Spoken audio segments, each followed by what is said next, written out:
And with that, we return to the likes of the Auroraverse. Hello, my friends, for now is the time for the Voden Knights. Hello, everybody, welcome to the stream. My name is SenseiSuplex, and today we have the likes of Valley of Dreams. Hope you guys are ready for an awesome and epic session as we are looking at the Voden Knights. We're getting ready to hold it down, take down the ops, destroy the world tree. I'm kidding. But thanks, everybody, for tuning into the stream so far. You guys are fantastic and amazing.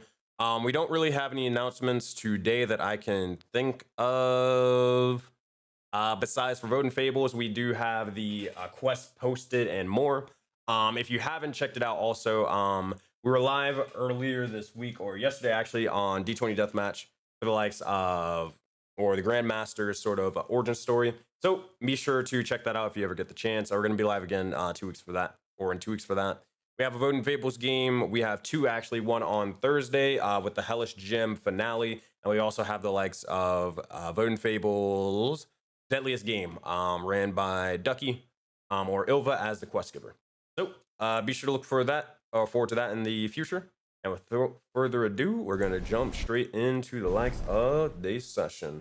All right, everybody. Hold on. My camera is lagging a bit. Let's fix that. We're going to deactivate it. Hiya. Reactivate it. Bam. Okay, let's do this. All right, everyone. We're going to jump straight into the game. Yeah, I figure Opie will be helping both of us. Hey, what's up? Alrighty. It's 8 o'clock, and you know what that means. It's time for some D&D. Y'all good to go? Everybody loaded in the Foundry and Raid? Yep, I'm in. Yep. Do you see me in? Because last time I was in, but I wasn't in. Let me look. Cora, yep, I see you.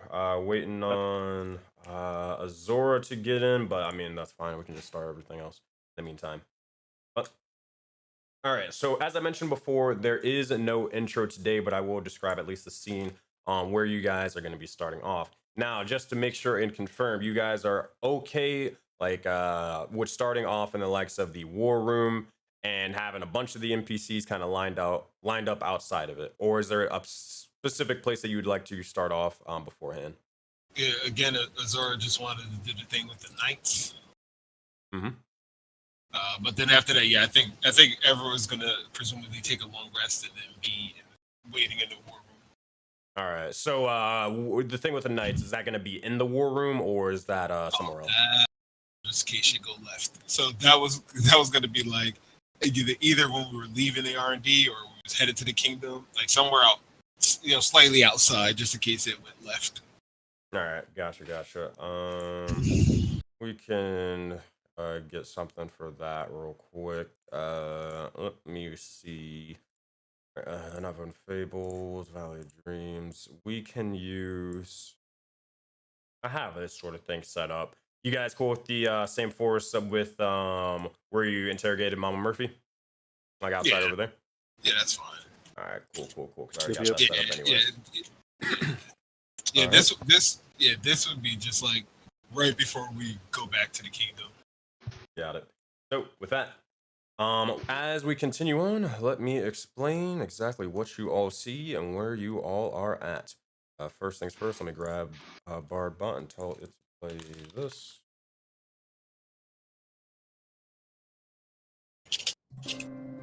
So, Voden Knights. As we look back and continue on exactly where we left off, a bit of time begins to pass on. A couple of Voden Fables quests begin to take place, and more of the valley begins to alter and change. As this is said and done, we look over as the Voden Knights begin to continue on to the R&D factory and facility.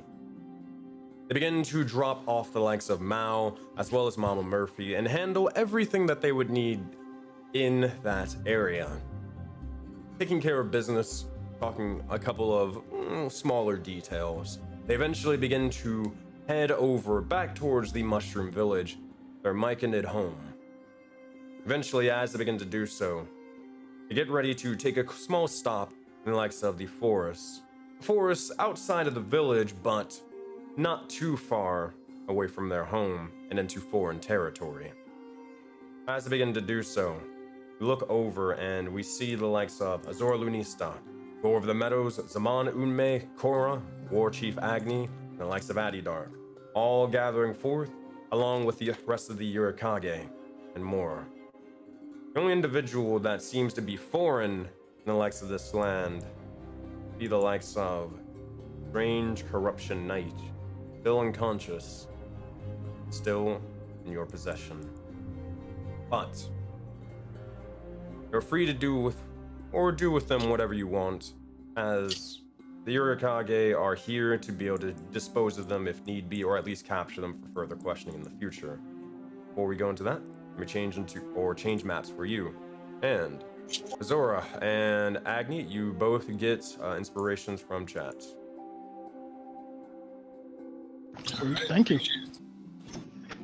So, as we look over, and you all begin to see the likes of, or the rain beginning to pour down once more, you see as you look over, and it seems to be that the rain is getting ready to clear, but looking over, you guys are secluded, and you can talk freely with whatever you want, and with whomever you wish.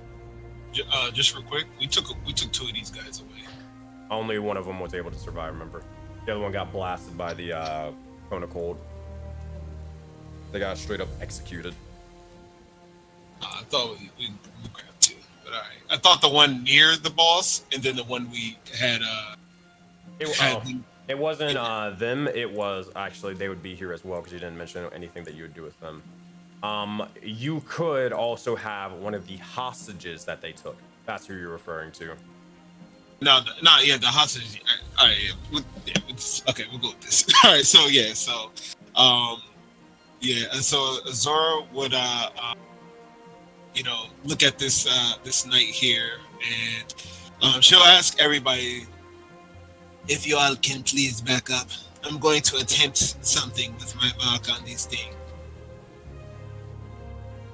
Agni, I'm not sure how your mark will react, so I would understand if you want to be out of the premises.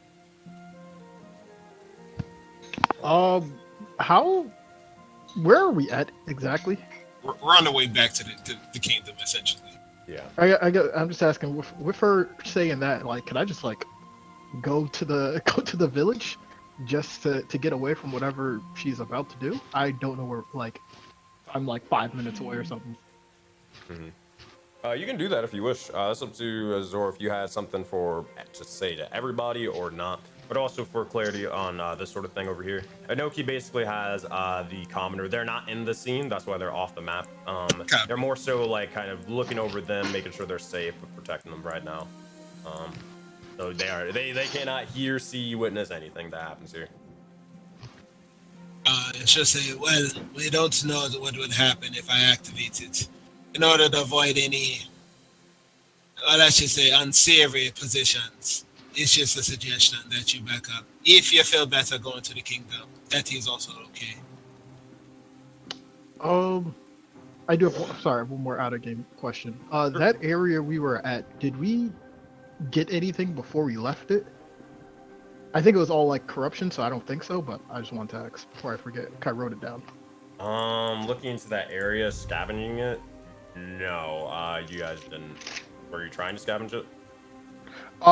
Yeah, I just wrote it in my notes because we ended it abruptly that just to search the area before we go. So I just wanted to do it before the session started because it's at the top of my notes. Agni, you can make a survival check. You can do it with advantage because I assume people would be helping you.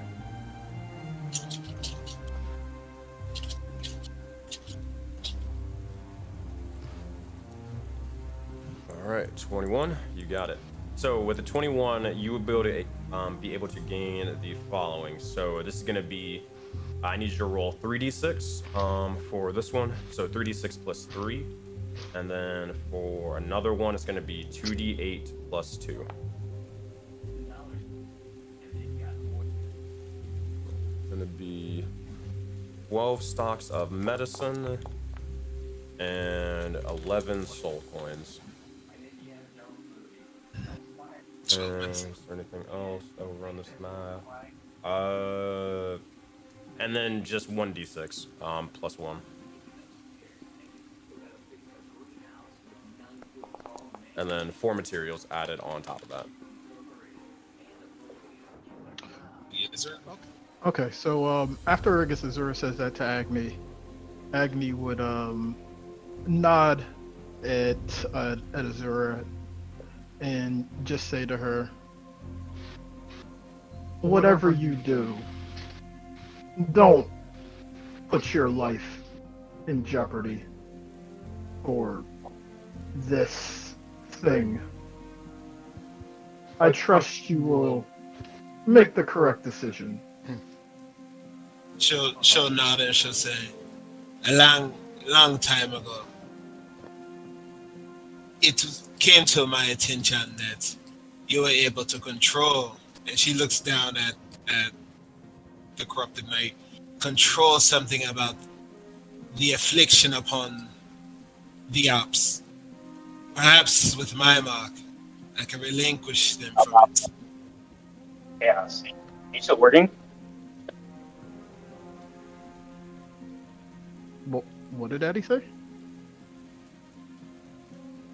Or I can't hear it right now, so I've been switching back and forth. My bad. All good, all good. But yeah, so yeah, she'll nod to you though, and Agni would say, he kind of looks at his mark and will say, "That is correct. Although I haven't done so myself, as I don't have the need to make people follow me. People do that on their own free will. Again, just come back to the kingdom in one piece yourself." she nods and she thinks about that term free will, and she wonders even if she can relinquish this knight from their fate, if they would even want to be. Agni kind of just flies up. Before he goes, he sends a message to Zaman where he says, "Make sure she doesn't overdo it." And Agni flies back to the kingdom. As you do, fly off. You're free to return to the likes of the kingdom and do as you wish. So you see Azura, she goes to move to the head of the knight here, and she just goes to activate her mark, and she wants to put the square right on his forehead. see what it does. Well, first of all, when she go ahead. Question: is he conscious right now or no? No, I guess he's still knocked out. All right. I mean, I don't know if he got any heals, but she used her 1d4 potion on Gashir, so. Got it. As you begin to activate the likes of your mark, you begin to focus on this individual. Each and every one of you will see as Azora's eyes begin to change. They shift with a fury for a moment. They change from that of blue and brown to the likes of that of an astral coloring. Purples, greens, blues begin to swirl with the likes of the color of the ops for a moment. Her mark begins to start writhing for a second as it glows and shines purple, and you look down towards them as you press it upon onto their head. You feel as if you're pulling something from them. Your mark begins to glow and you feel a bit of searing pain before you almost instinctively take it off. But you look down towards your hand, and a bit of it is turned from that of purple to that of green and blue. But simply, it's not strong enough from what you have right now. Make a medicine check for me. Help. Sure, you can make it. You can help out with that, Simone. She'll say, "This, I'm not able to break through. It's almost like something is. I'm not strong enough." That's what she'll say to you.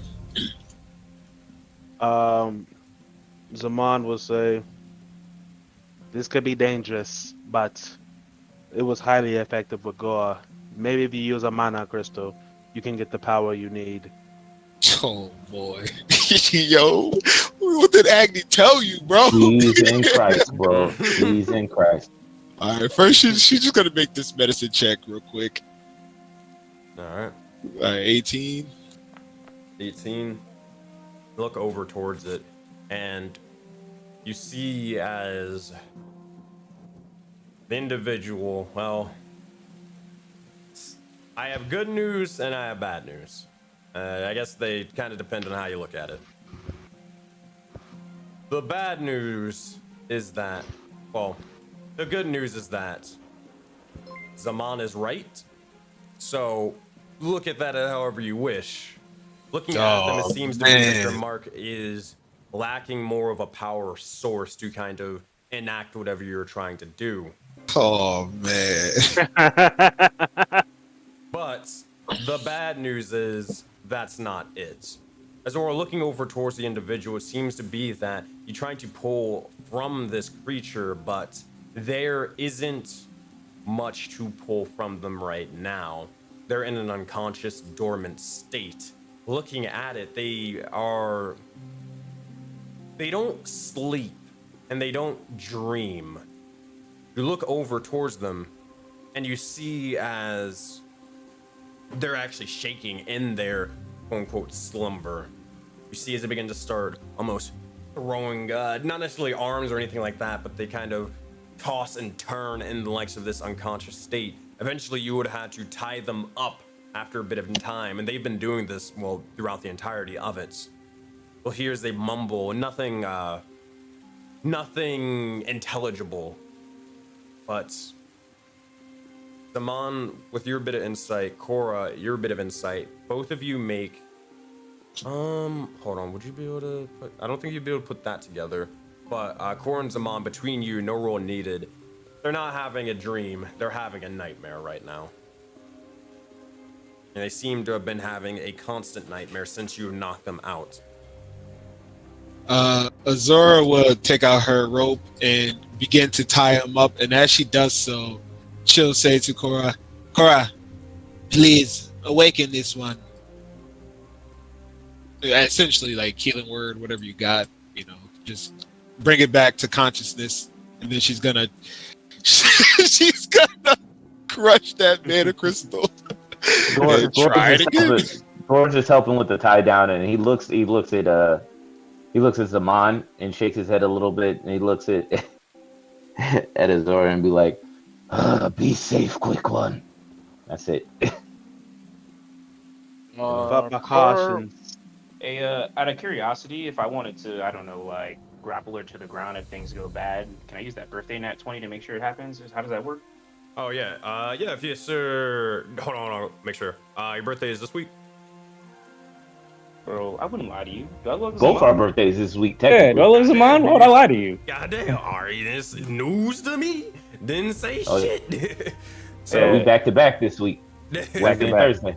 So as long as it's this week or in like, you know, between the likes yeah, basically this weekend or something like that, then yes, you would have it. If it's next week or like the week past that, like, you know, past Monday or Tuesday or whatever, then or excuse me, past Tuesday, then it would be for next week.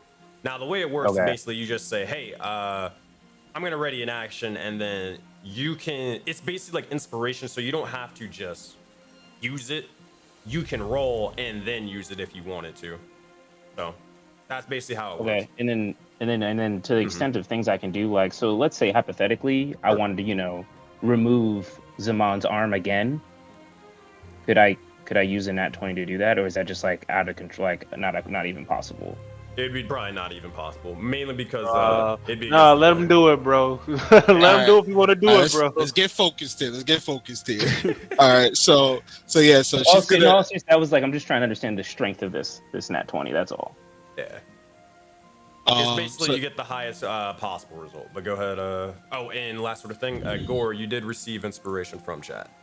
There you go. So yeah, thank you, appreciate it.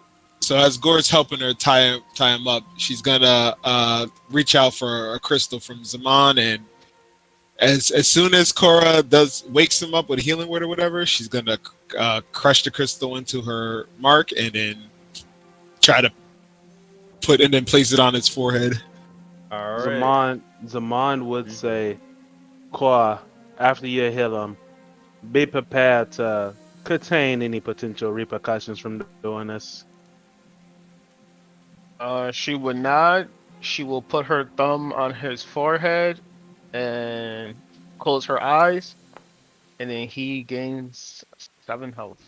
All right. Yeah, as soon as she does that, go ahead. Question. Your choice. D1000 table or D100 table? Bro, I don't know which one is which. Awabunga. Alright, but we could do the D1000. All right, D1000. Like does one give more power? Like this one is like, so this one, the D1000 is more of like, it's a lot more and it can be a lot worse or a lot better. The D100 has a higher chance of like, it's, oh man, it's weird.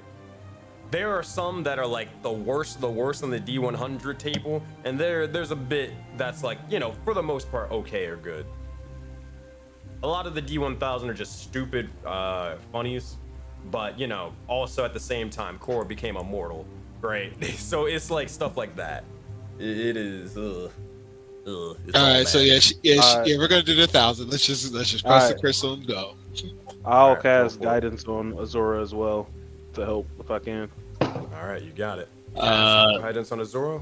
As the energy begins to flow through them, you'll begin to look over, and Azora, as you crush the likes of the mana crystal onto them, your mark begins to glow. Roll your D1000.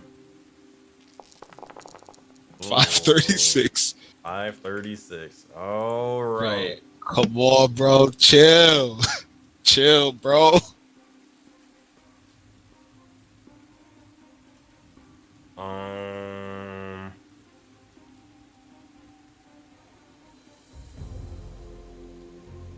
Roll one more time. Same thing? Same thing. Bro, I don't like that, bro. Yeah. It's wild that they both in the 500s like that, though. Like, dumb close. Okay, hold on. Let me read all of this, but that first line of text is funny. Wait, okay.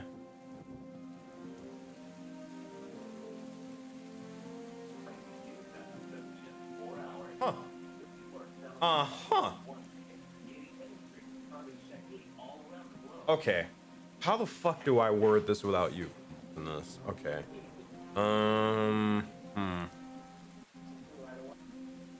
gonna look at it from Azora's standpoint. Cause you're the one who did it. It's supposed to be the entire party. Oh boy. Oh boy. Alright, this is funny. Okay, so I will let you know it's good. It's very good. Very, very, very good. But come on, bro. Don't say the but. Oh god. Alright. That butt is so strong right now. I got it. I know how to word this. It's good, but it can also, determining on what people say and how they say it, could be bad. We'll get to that in a minute. That can hold off. All right, here's what I need from each and every one of the players. I'm just gonna ask, what do you want? Just send me a DM. Including me? Yes. What you want the most? As a player or as As your character? Like as your character. Bro, you already. I'm not gonna waste the typing, bro. I'm not gonna waste the typing, bro. I'm not even gonna waste the typing. If you don't know what Gore wants, bro, right now, come on, you type it out. Why you even need to type it, bro? That's all I want to ask. Dead today. Oh dear. I need everybody to type it, and I need them to send it to me. This is important. You can do whatever you want, but just tell me what your character wants the most, and I will do the funnies in the background. I'm assuming this doesn't include Acne, though, because I'm not here, correct? No, it actually does. Oh Damn, wow. bro, this is too tough, bro. Like What? we can't do this Easy after one. Man, bro. session. I don't know. Bro, Yo, It's this an easy is one. I know what Ironically, Zaman I wants. the actually easy do need version, you to bro. do Yo, it. Zaman, yo, all seriousness, Zaman, yo, do you want to have no legs or no arms? Bro, do what you want to do, bro. I'm just asking, bro. Which one Do would what you you rather want to have? do, bro. Rather- Do what you want to do. this is so For someone who funny. hates night creatures a lot, bro, you got a lot of focus on Zaman, but you know, Bro, do what you want to do. bro, I'm just saying, bro. Do what I'll you want to give you do, bro. You It's your want birthday, legs? bro. You know, make a wish foundation. Bro, making it come Yeah. true, bro. Making it come Well, true. I'll let y'all do that in the background and more. You can just send it to me, and then yeah, once your message is sent, just here. I'll tell you what. Type my message in like the Valley of Dreams session chat, and then once you see all 6 players, someone just scream at me like in game and just be like, hey, we sent everybody. Everybody sent their stuff, you know. Yo, bro, I'm Yeah, wasting bro, time.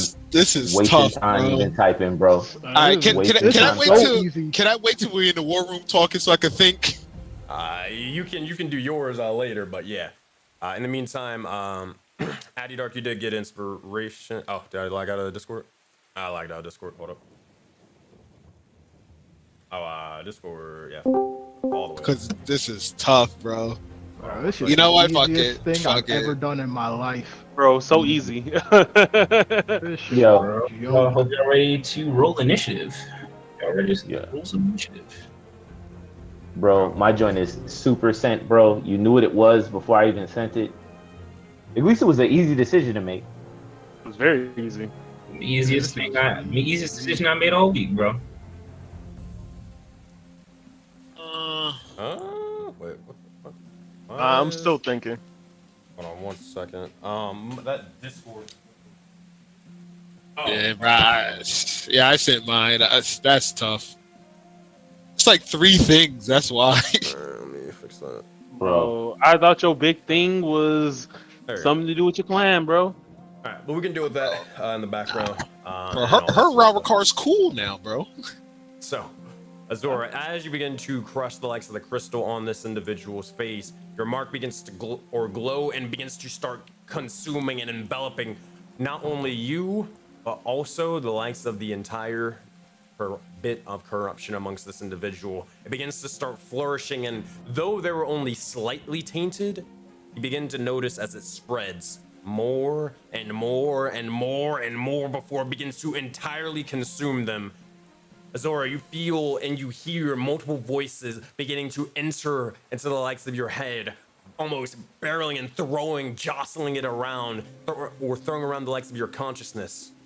You feel a splitting and searing headache as you're almost being ripped and torn into several pieces. I need you to make your highest saving throw that you have. And with that, we're going to look over, and also, if I didn't say so already, Addy Dark, you did receive inspiration from Lika in chat.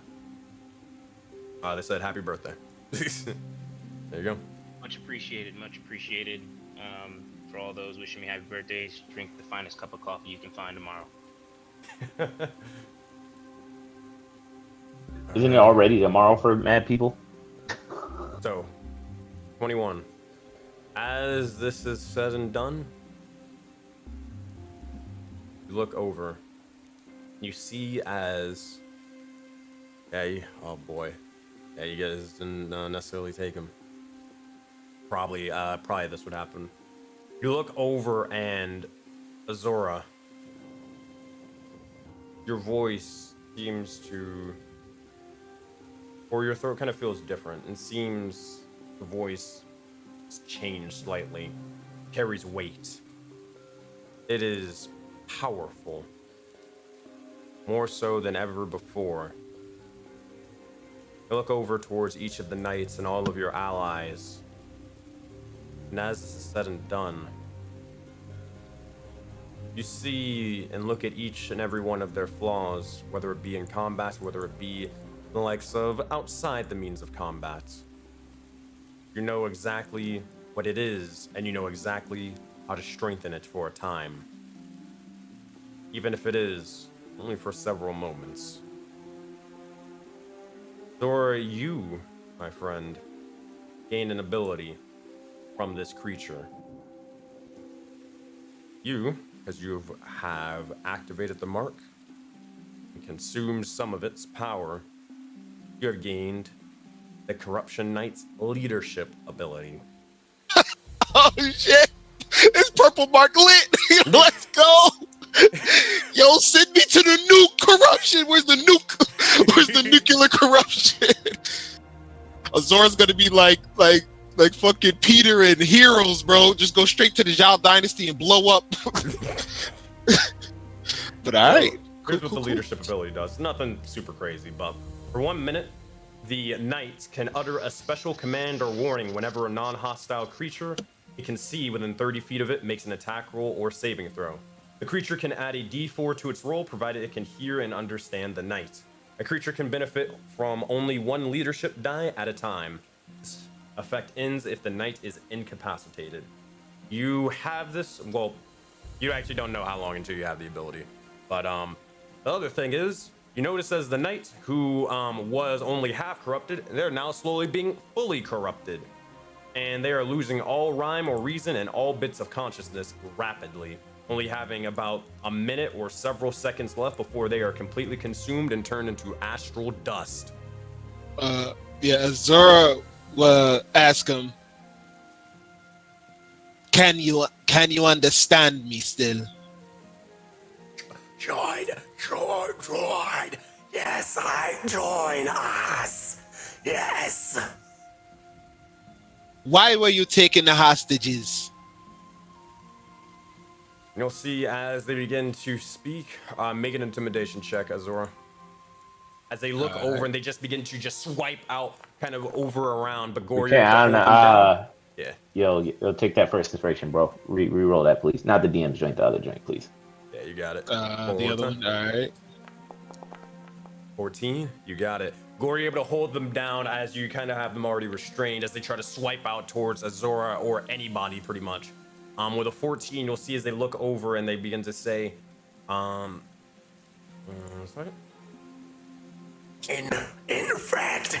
fact, take, corrupt, mine, ours. More variants, more flexibility, ours.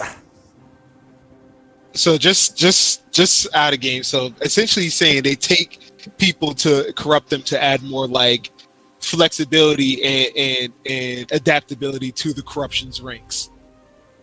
Is that how she would understand it? Okay. That is. Okay. Yeah, so okay. She'll look around, mostly up at Zaman to see if he has any questions before this minute is up. Only about 30 seconds left at this point. And how does this process work? That intimidation checks them on you as well. Gore's just sitting here, just trying to help with holding this down. So I just want to call it help on any other intimidation checks people making. Gore's here for it. It's more so you're helping where they're not just breaking out into a full-on raid and just swiping and killing everybody, and they're actually even able to speak. So with a 6, you'll see as their head begins to start cracking and tearing, begins to almost shatter for a second. Bits and pieces of their skin are flaking off into astral light, and they look over towards you and they just respond, "Join! You will join!" They're not budging. Several seconds begin to pass. What are you saying or doing, Azamon? Any of you? Question. With my ability, with negotiating and bargaining, does that not apply to this? Negotiating, bargaining. I think, is that only when money is involved, or am I thinking of the wealth cleric? It was general for mine. Let me make sure. So, what's it called again? The art of the deal. Art of the deal. Got it. Let me make sure. Bartering or negotiating. I wouldn't really say this is a negotiation. This is more of an interrogation, because you're not really negotiating with him. It's more of, do what I say or I'm going to basically like kill you, but he's also already going to die anyways, and he realizes that, so it's not really a negotiation, you know? Yeah, was that Zaman rolling with the help from Gore, or was that just a straight roll? The reason why he's even able to roll in the first place is because you're helping. So you'll see Zaman, he'll flip his coin that he has in his hand, catch it and destroy it so he can get advantage of it on the ability check. With So what ability? it is the promising investment. Got it. Yep, you got it. Easy enough. As you begin to do so, what do you say to him to try to convince him? We only got about 15 more seconds left. He'll say, "Make your life worth something. They already took your soul. Don't let them take your pride." All right, intimidation check. You have advantage. Gore's able to give you the roll. Let's see.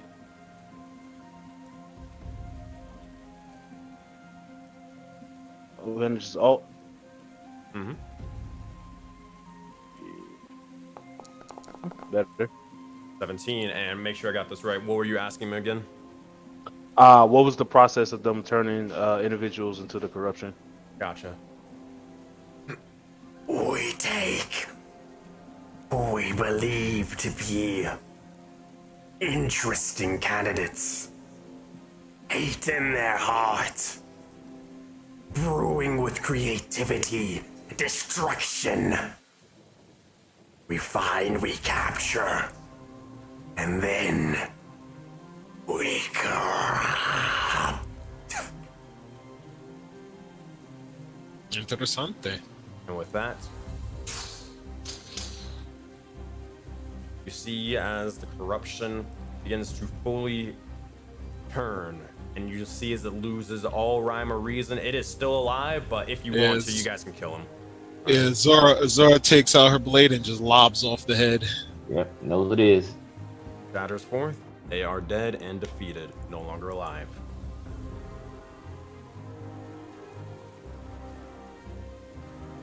Now that's fire. Purple Mark can copy abilities from the corrupted. What if it's just the corrupted? That's kind of dope. As she looks to go tap Zaman. Let me stop. You see Zaman, he'll smile at Zora and say, "See, all you needed was a little boost." You see her lost in thought for a moment. She'll say, "This is interesting. They take individuals who are angry, but yet creative and destructive. Perhaps that hostage will have some use for us after all, if they're that creative enough to attract the ops." Exactly.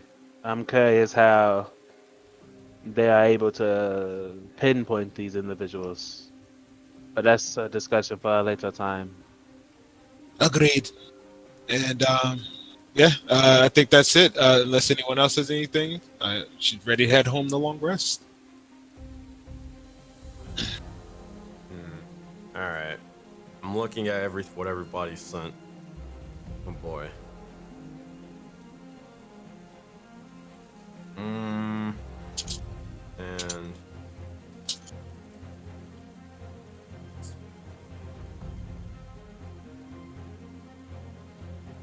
That was some valuable information. Can't lie. here's what you guys get. Based off of everything that everybody mentioned, their own sort of goals and what they want to do.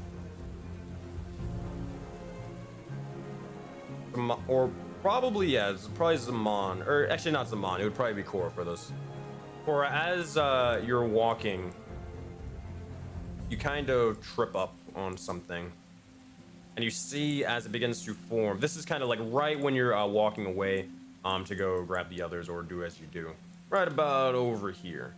Kind of trip up, and as you kick something over by accident, you see as there is a strange bucket on the ground.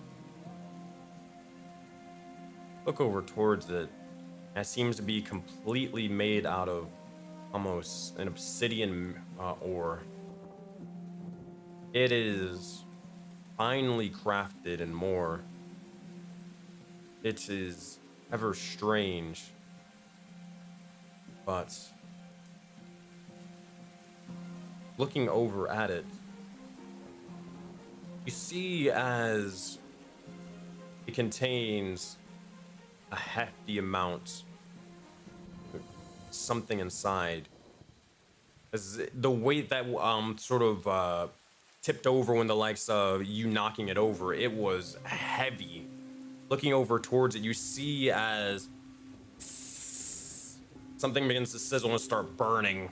You look over and you see as this strange lava begins to form out of it, and it is a hefty amount of it, as it begins to start slowly burning and tearing, ripping away at the flowers and grass below. What do you do, Cora? Is there like a handle or something that I Yeah, can... it's a handle on the bucket. You can kind of just use that to pick it up if you wished. She will try to... Yeah, she'll pick it up. All right, as you begin to do so, you pick it up, and it is blazing hot to the touch. I need you to make a Constitution saving throw. Because you are a Warforged, you have disadvantage.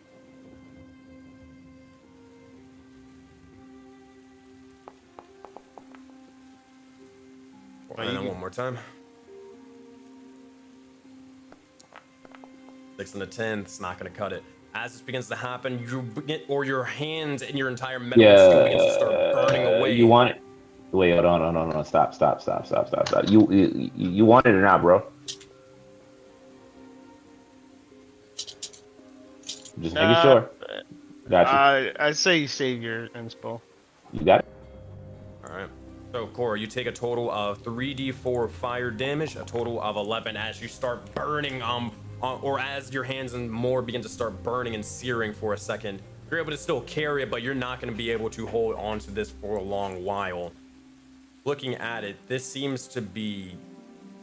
Make a religion check for me, Cora. Can I put it down since it's hot and try to use some of my abilities that she's been working on? Sure thing. What are you trying to do? She's trying to pick it up with her mind, using it. You know how like when she was with Rose and she was lifting up rocks and stuff? She wants to try to do that with this bucket. All right, so make a wisdom check and then also a religion check with that. Okay, I'll do religion first. Actually, I'm gonna bless myself. Yeah, I'll bless myself first. Alright, so just guidance for this one. Guidance, yeah. These are checks. Religion.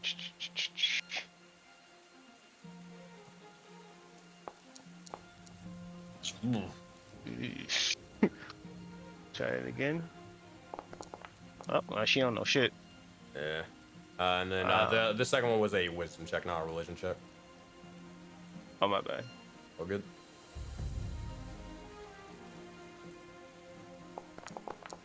$14 add to D4 on top of that.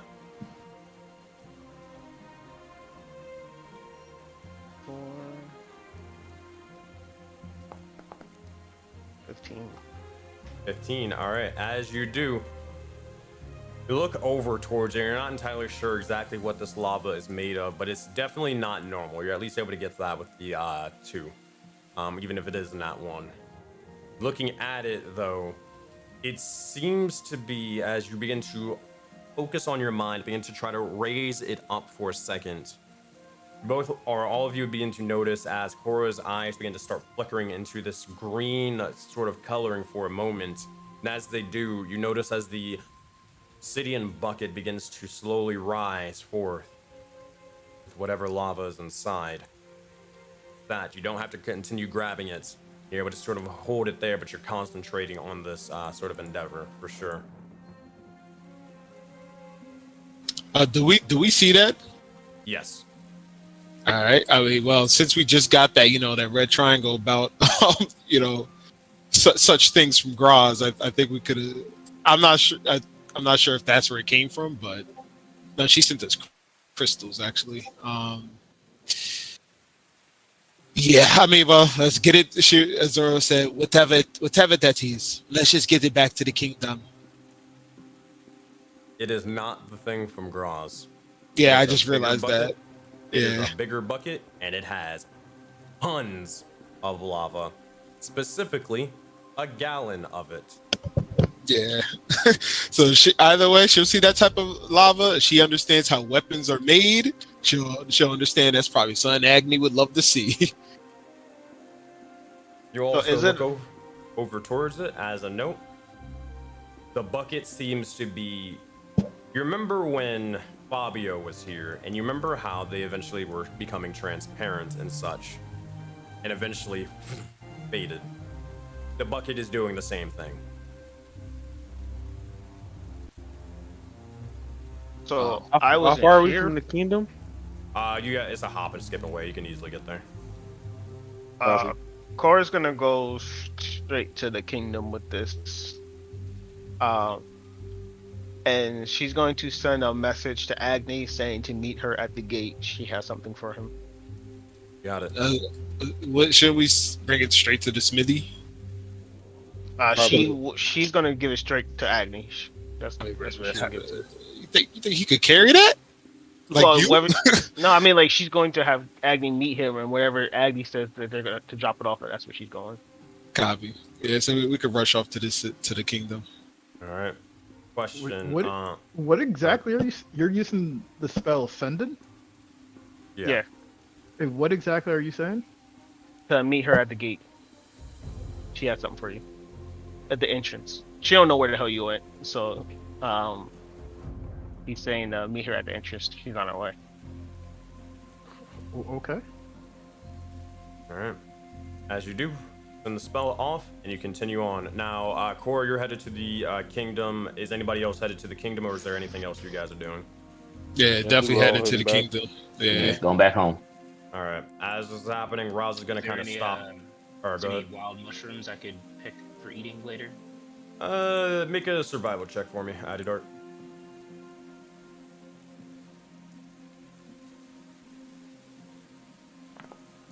Looking for him.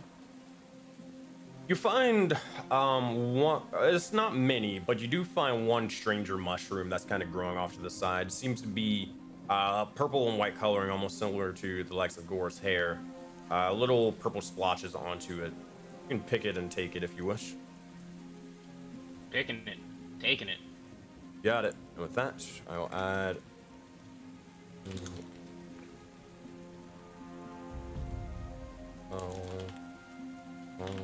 Alright.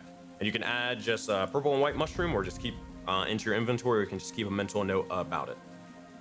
Alright. That. Everybody's headed to the village, but Rouser just sort of asked, hey, Zora, before you go, what do you want us to do with the, the hostage you said?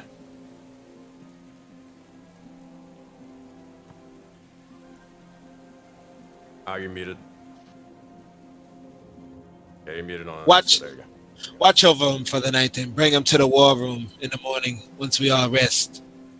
Make sure he's comfortable for now, but be wary. If what the op said is true, he might still hold and harbor anger and destruction. Let's see if we could focus that into our direction. A direction we decide. And then she'll look at Vast and just nod her head, as in like you know what to do, just in case he gets rowdy. Yep. Well, nod. Continue on. All right. So as the knights begin to rush off to the likes of the kingdom and more, you guys are all Cora, you eventually rush over and you begin to meet the likes of Agni at the gates and more. We'll just use this map for the time being, and that. All right. Here, I'm gonna go grab this area. And we'll go from there. And bam, and there we go. Oh, I don't know why this is nighttime. That is incorrect. I will fix that in just a moment, though. But eventually, you kind of look over to see or find the likes of Agni and more. As you do, Cora, what would you be saying to him? Or is anything else you would like to give him besides the bucket? She would just explain that she found a bucket full of obsidian ore and it has like also like a gallon of lava in here. Um, What do you mean you found a bucket with lava? yeah, right where we finished off the ops. As you left, I was on my way to the kingdom, and I tripped over this bucket. I'm not sure where it came from, how it got there. And you But this, just decided to pick up a bucket of lava. it looks like something that could be used for smithing, because I know to make weapons you do need fire, or not just fire, but something extremely hot. And I mean, perhaps this is up plenty your alley. of fire, Cora. I don't understand what a bucket is doing here. I don't know either, Ags, but if you want, I could put it back. I just thought maybe this is something that would interest you. That's why I had you meet me here. It's kind of heavy, so I'm not sure how much concentration I can keep carrying this gallon of lava. Agni, Is there a place that we can put this? Well, first thing, Agni, make a perception check. Okay. 3. Got a 3. All right, you got it. Cora's kind of just holding up the bucket. You haven't really looked at it, but continue on. Sure, I guess you could put it in the blacksmithing area, but I don't think I'm familiar with working with lava. I don't know much about lava either, so yeah, I'll bring it to the blacksmith area and As you begin to start looking over towards it, and begin to kind of like look into your memory, see if you are familiar with the likes of lava. Agni, make your highest saving throw.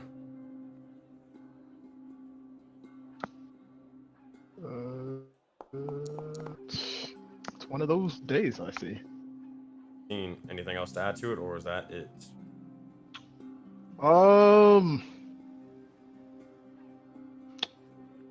Sure, I'll use the inspiration I got All right, one more time. earlier. Ugh. Nope, not today. Not today. Agni. Visions begin to start forming into the likes of your mind for a moment. Lava. Fire. Brimstone. All around. You find yourself in this hellish domain once more. Smelting. Hammering away. The likes of an anvil and more. You look over towards it. And you see the lava itself. As it begins to sizzle, you notice as a soul, or these sort of wispy, almost ghost-like souls begin to start burning and sizzling up with it, dissipating out into the air like steam. You see as it begins, or as a couple of other individuals, devils or devils specifically, beginning to sort of form over and beginning to move these by the boatload.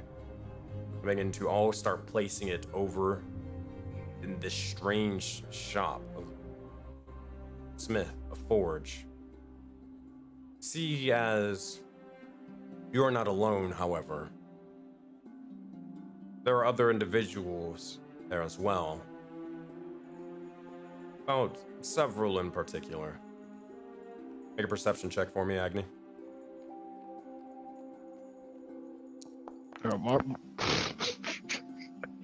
My rolls are trash today.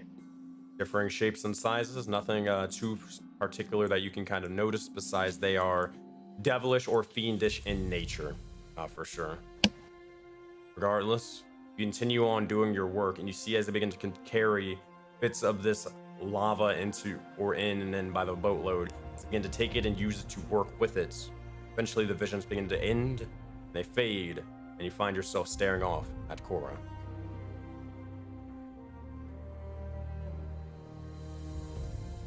So you were going to point me to the direction of the smithies?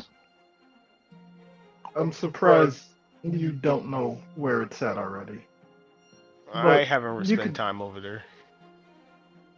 You should probably know where every building in our village is located.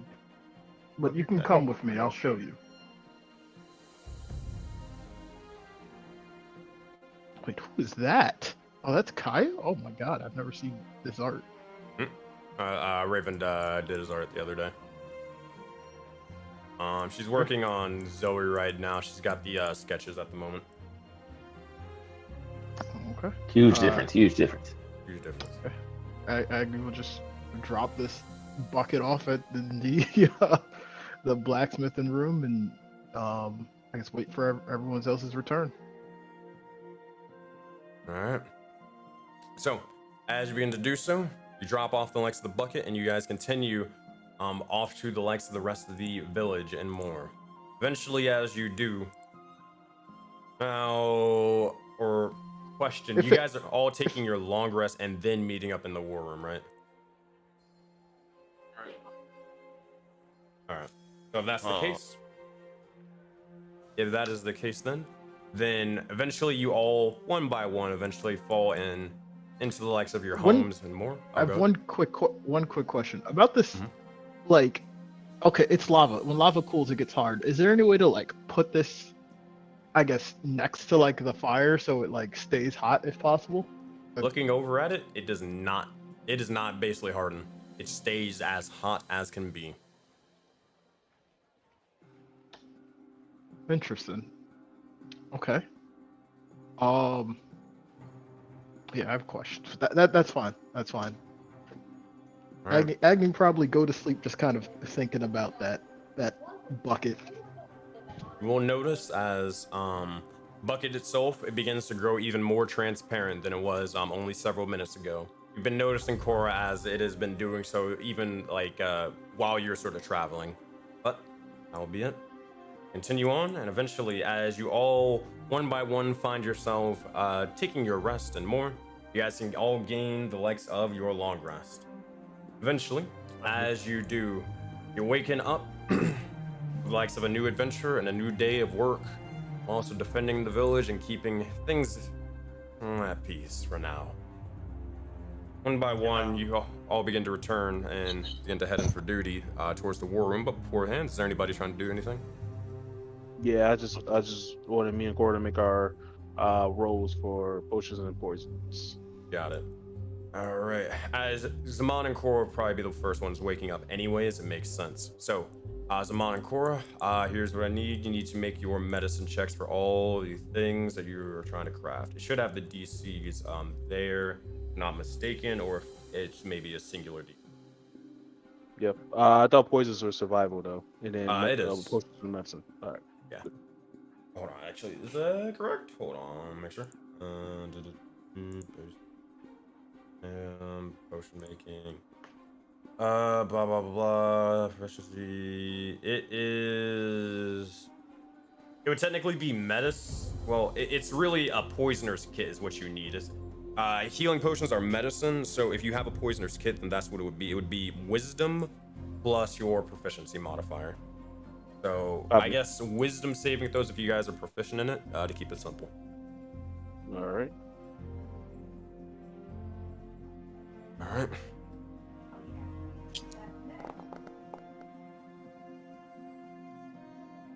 That is 21, and then you can just basically make all the rolls that you kind of need one by one. We'll start with Zaman.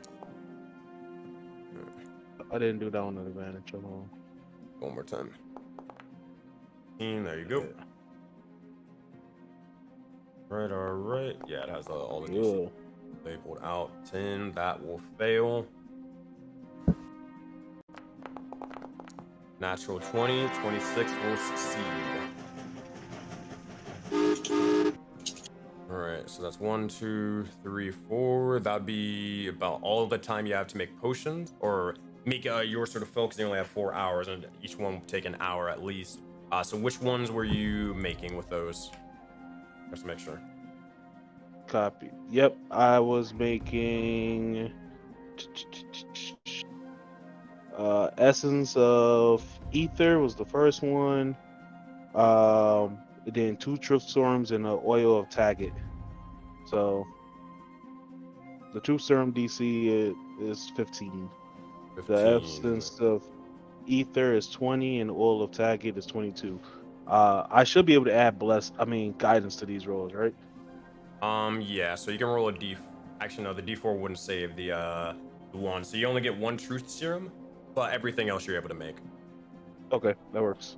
And then for Cora, what are you trying to make? She's just gonna do medicines. All right. Let's make items for these. I might have a couple of homebrew individuals make these.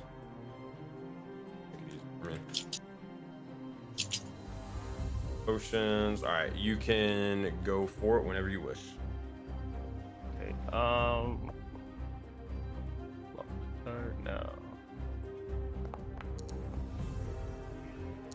How many am I rolling? Depends on how many your potions you're trying to make, because you only have so much medicine cost. Make sure you guys are accounting for how much you guys are using. So your serum is 3. Well, yeah, okay. I assume you guys got that. Yep. Yeah. Did we add in the potions that we just got today to the list? The medicine, you mean? The medicine. I'm sorry. No, I didn't put those in yet. What was that? No. 10, So 12? we had 12. Medicine. Yeah, I see it now. 12 medicine. Minus So 19 medicine from Zaman. And then from Cora, we'll see how much you're about to use. Okay. Let me go back to rolling. Where is... Ooh. You have advantage. Ooh, never mind. Oh, God. All right. Double nat ones. Yeah, that will not do it. 24 and 15, you're able to make the first potion. Double nat ones, you're not able to make the second potion. And also, let me know what potions you are making for this as well. Okay, yeah. I was gonna do this the highest one. What was it, Supreme? Supreme, okay. So for Supreme, the first one will fail. Second one will fail. DC is 25. I thought we get, because we're in the lab, the DC gets cut, or is that not? Oh, you might be right. Let me make sure. Yeah, you're right. DC, or yeah, the DC is cut. Never mind. You go with a Supreme healing potion. Okay. Okay. You also can cast guidance on yourself as well, or just so you know. Yeah, I'm gonna give myself guidance because the way these shits is looking, it's spooky. All right. If I give myself guidance, would that help? I don't know what the DC is now. Yeah, you could you could get before guidance. You're good. 14. 14. There you go. I think this is the last one. All right. 18. Yeah, one more time. Yeah, first one was 21.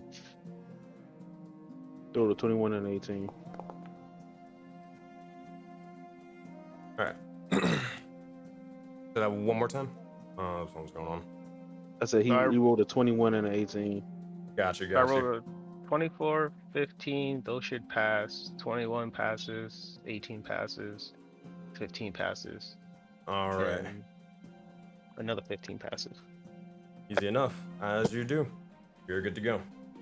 So how much medicine is that altogether, Cora? Well, since it's half. Got this shit. 6. So I use 6 times 5 is 30.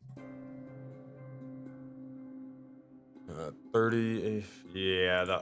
Yeah. So that'd be 30 plus the 19 for a total of 49. Okay. 49 medicine stocks, all from the knife. Ooh. Burning them shits. Yeah, 52 minutes, 49. So we got 3 left. All right. All right, and then let me add all these potions towards Cora as well. All right, so make sure just one more time. So which potions were you trying to make? Or were you able to successfully make? Supremes. I just did all Supremes. All Supremes? Okay, Yeah. so looking at all Supremes, then here's what you would get. So 24 will be able to succeed. Second one fails. Third one fails. Fourth one succeeds. So you get two Supreme potions, which is pretty good. Supreme is literally the best of the best you can possibly make in the likes of D&D. So 2 out of 4 ain't bad when you consider it all. So do you know what the DC is? Basically, the DC is cut by 5 for each one. Since you guys built the thingy, that's why it was 24. Originally, I was like, oh, that would be a failure, but nah, it's cut in half or cut by 5 or whatever to make it a 20 instead. All right, so I will add the items in Supreme Healing Potion. We only expend the resources when we fail. Actually succeed. Yes. Got So altogether, so even with the fails, we spent 49 meds. If that's what I was saying the 30 is for if that's what you're calculating. It was the 30 for the all the healing potions you were making? No, I just didn't know what was. I was just for the let me- amount that I thought passed. So I guess only 3 of them passed then. So yeah, from the healing potions, it would be a total of 24 because the Supreme Healing Potion costs 12 medicine each. Okay, so 24. All right, so 24 and 19. Gotcha. So 24 Okay. and 19, that's gonna be not 49, but it's gonna be 43. 43. Oh, But isn't the 12 also cut the medicine because we're in the lab? I don't believe so, but I could be wrong. Let me check. yeah, you wrote like, so you gave the example No of more Hag. material costs. Yes, you are right. Yeah. So that is going to be from 24 to 12, and then for the poisons, 19 yep, to is going to be 10. 19. Is going to go to 10. Okay, so 22 out of 52. Okay, we have 30 med left. All right, there you go. Okay. Yeah, I just saw that thing where it was halving the material cost and all that stuff. Okay. Yeah, so not including the 7 from 7 souls. We have 30 of our own. All right. So with that, all the little bit of minute math calculation and all that sort of stuff. Eventually, is there anything else anybody's trying to do before they head over to the war room and begin to debrief for everything? I wanted to roll some cooking die, if possible. Sir. All right. So, are you using? You're just trying to cook a random dish? Is that what you're trying to do? Yeah, random dish. Let's go. Ooh, all right. So, I was getting a special shout out to Sean for helping me out with this. All right. For cooking, here's what you got to do. So you basically just choose one of the item names, and then you kind of can try to make them. Okay. Do you have the list of cooking? I don't. How many things are on the list? It's a lot, so I'm gonna help you out with that. Let me snipping tool it again. What's a lot? We talking like 5, 10, 15, 20? Oh, it's more than it's like 15 probably. 15? I was trying to roll a die, that's all. Oh yeah, I know. You get to choose which one you want to make though, because they have differing effects. Oh yeah, I was gonna roll a die to see what to make. Oh, You okay, know. I got you. All right, Yeah. so if that's the case, then we're talking. I posted in BD endgame constant chat was 1, 2, 3, 4, 5. 18.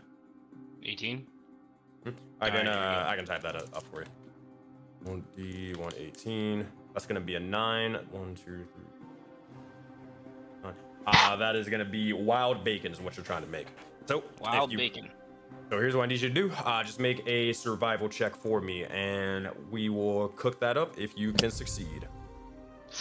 Wisdom? You gotta be wise to know how to cook food? Gotta be wise. Gotta know what the right ingredients are.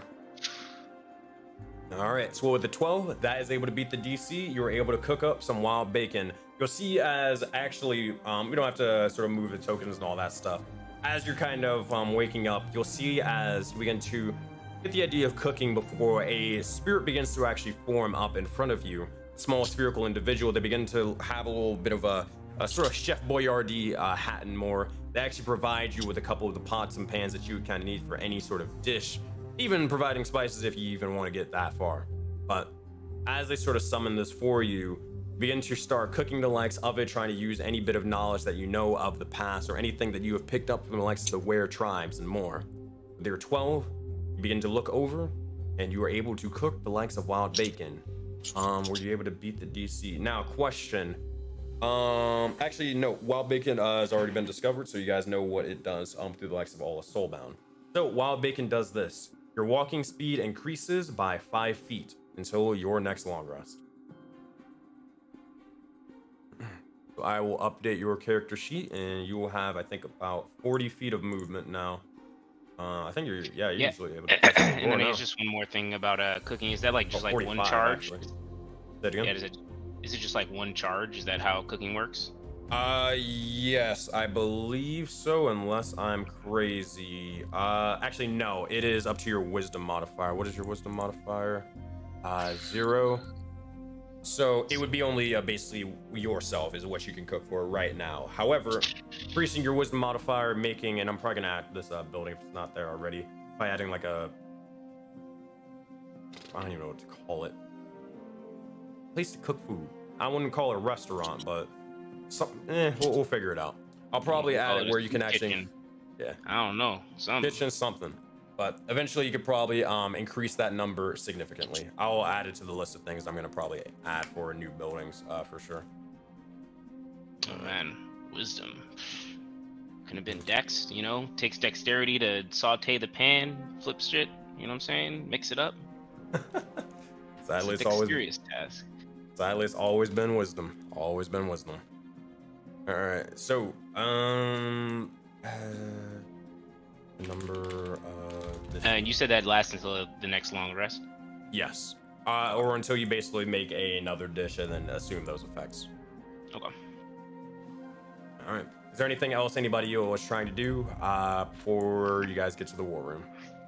Just one note. Our apprentice Opie should have been with us while we were making these poisons and potions. Look at this. Remember the guy? Yep, he's right here. Yeah, I'm saying, but while me and Cora were making them, he should have been right there with us, so he should have been learning. You got it. All right. Just sort of like observing kind of all of this sort of stuff, and kind of get a better understanding as you try to learn and gain a little bit more proficiency with it. You got it. I'll mark that down then. So I'll add a note to this sort of thing. We'll get into that sort of thing when you talk to him a little bit later. But all right. Anything else? I might as well knock out my daily blacksmithing roll. All right, go for it. What are you trying to make? He's gonna try to make another exotic weapon. Alrighty. Which one is this? Just out of curiosity. This is going to be the. I don't have the list pulled up, but I think it's the bolas. Gotcha. Alright, and then let me find the DC. It's pinned. But you can roll your for your check with them. I believe it is a wisdom or intelligence, and then is your proficiency. I'm just gonna roll survival because it's the same thing. Gotcha. DC 17. It's at advantage in the blacksmithing place, correct? Yes, sir. 23, you're good to go. You're able to beat the DC of 17, and you're able to expend the 7 materials needed to make the exotic weapon. 7 nets, alright. Alright, and then are you keeping the bolas or are you giving them to someone specific? He's keeping them for right now. Alright. So he's made 2 exotic weapons and he's keeping them both right now. Also while I'm there, just a quick question, is that, oh my god, the map is here. Is that bucket of like fire still hot when Aggie goes into like the blacksmithing place? It is still hot, but it is faded even more. What do you mean by faded? It is slowly turning more and more transparent. Can he still touch it? Well, I would hope you wouldn't want to touch the lava, but yes, you can touch the bucket and all that stuff. Could he hypothetically do anything with this lava? As you look over towards it, making your another highest saving throw for me. I just used my good roll for the day. Oh shit! Never mind. Or did you? Well, you very much can, Agni. Looking over at this thing, you see exactly what this lava is once more. In the visions from earlier, you begin to almost understand them. You almost sort of curse at yourself for a second, realizing what this was the entire time. You look over, and this is hellfire lava, not normal lava and not used for simple tools or crafting for basic weapons. Not at all. As this begins to occur, you find yourself gathering around with several other blacksmiths. You see as one in particular, a massive devil with sort of cut off horns, muscular, almost like an ox. They look over towards you and begin to speak and begin to say. So if you haven't written this down before, definitely want to do it already. It is for this sort of thing. Oh boy, let me. Yep, there we go. This is where hellfire lava is used to create something known as the Infernal Arms. Do you remember this, or do you not? Yeah, I remember. I remember you mentioning it. I don't remember if we knew in character. But I remember hearing about this. You see, as the Infernal Arms are essentially this. These were weapons made by only the highest tier of blacksmiths. You learned about them, however, you were unsure if you would ever even reach to that point to craft them yourself. Master blacksmiths, however, capable of forging the grandest weapons that were exclusive, bound to an individual. Now, these weapons aren't necessarily god weapons, but more of relics. If the soul-bound or anyone powerful enough ascended to godhood, they'd be treated as such. Not every weapon, however, needed to be divine. It could be infernal weapons for archdevils, like the Sword of Zariel, and more and more possible. Is this all ringing a bell? Yeah. All right. So, looking at it, for the necessary tools to create such a thing, it'd be many things, but besides, just to recap and just re-jog your memory, it would be the likes of having to be made by the likes of a master blacksmith, and a person capable of getting use out of a soul coin, aka a devil, an angel, or a soulbound. Also needing to gather an aspect of the wielder and implant it into the design permanently. It'd have to be something meaningful to them, and this character would have to be willing to die for this item or this thing about their person. There is no exceptions. There is no getting around it. Oh, just to be clear, so I need to take, if I was to make one of these, I need to take something that's so personal to someone, they would die for that item. It represents and the infuse soul. it. Okay, and infuse it into the weapon. Exactly. Okay. Whether that be an actual physical item or whether that be an ideal that they hold true so much that if it wasn't, or if this design was without it, then it wouldn't even work in the first place. Okay. The next thing being Hellflame Lava, or Angel Tears, or Holy Water from Valhalla, or even Elysium. But Hellflame Lava, you look over towards this and you look to see exactly how much it is, and it is exactly the amount of what you would need to make such a weapon. A gallon of Hellfire. Looking over at it, you see as the Hell Flames aren't really something too difficult to get, but more so the device capable of holding such a thing is the more important bit. Looking over at it, this isn't just a simple bucket, this is a bucket capable of holding the likes of Hellfire Lava right in your grasp. So you have something or a means to be able to gather it, but it's slowly fading, so you gather that you don't have much time.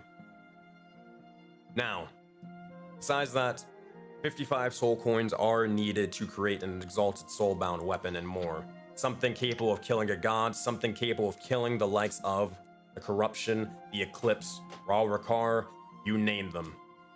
This is what you need. Last thing, the more so last bit, nothing super important. The name must be a weapon, or the name of the weapon must be a one-word name, followed by a title.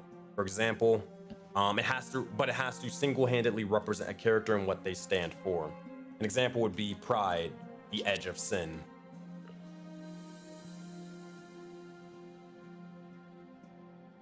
And that is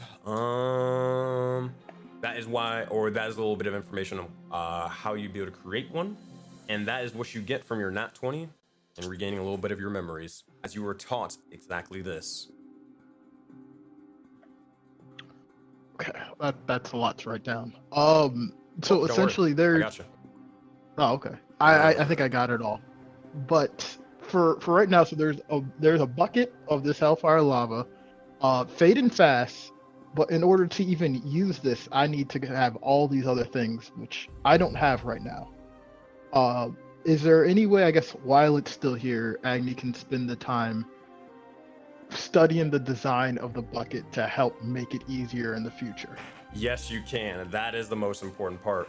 As you begin to look over at it, no roll sort of needed. You're able to start studying a bit of the design and more to see if you can replicate it in the future. It is definitely heavily magical. Looking over at it, it seems to be made out of a hellish crystal, a hellish gem that you don't necessarily understand. It feels familiar, and as you kind of place a hand onto it, it burns at your skin, but it doesn't burn as much as it did with Korra's. It seems to be the crystals themselves are infused with the negative energy, infused with the likes of, well, the wrath of the fiends themselves. Not sure what this would be called in character, but that is what it is. Okay. Looking at it, if you were to have enough of the materials, you'd probably be able to replicate it. But the lava is going to be dropping soon if you do not have a place to place this bucket or place it in the meantime. What would you kind of do or with it? I guess the last thing he will do in order to try to preserve it, if possible, if he could actually physically put this into his smithy for the time being. All right. Like the forge itself. You got it. As you begin to do so, you place it there, and you ready it for another time. With that, oh boy, you guys were able to successfully do it. Let me explain the wild magic thing that happened.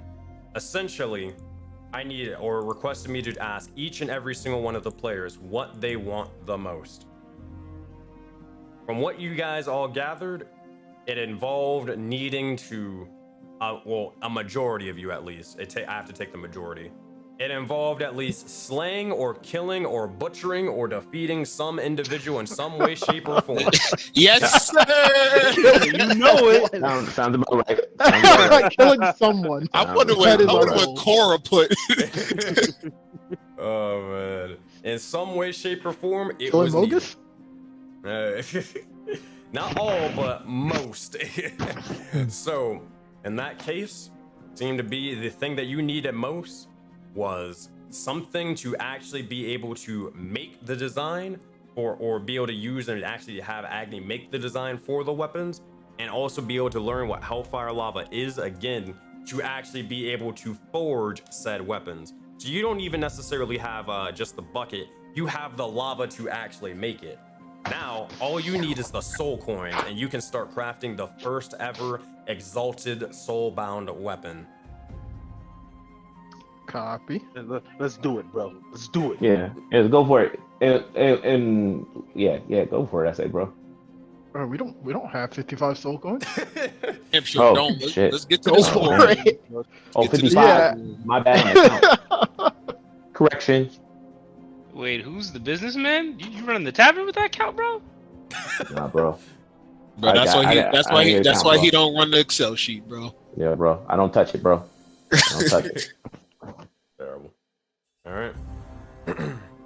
Yeah, with that knowledge, yeah, Agni kind of smiles to himself, regaining a little bit of his memory, and he heads out, probably a little bit late to the meeting. He heads out to the war room. All right. As you do, begin to look over, and eventually you kind of meet with the rest of the individuals. You see as a couple of the NPCs are gathering forth, but they more so let the likes of the knights kind of enter first. With that, as you do, Voden Knights, this is where you appear.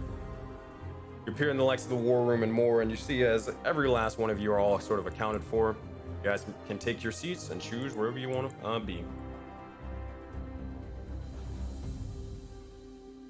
You could put Pyro right on my shoulder. This is spacious. Shouts out to Lika and especially for doing this for us. Exactly. The maps look great. Yeah, much appreciated. Much appreciated. He's a fire. Also, Agni, you did get inspiration. You got to give you got 2 inspiration. You got to give out 2 other players. We'll give it to the.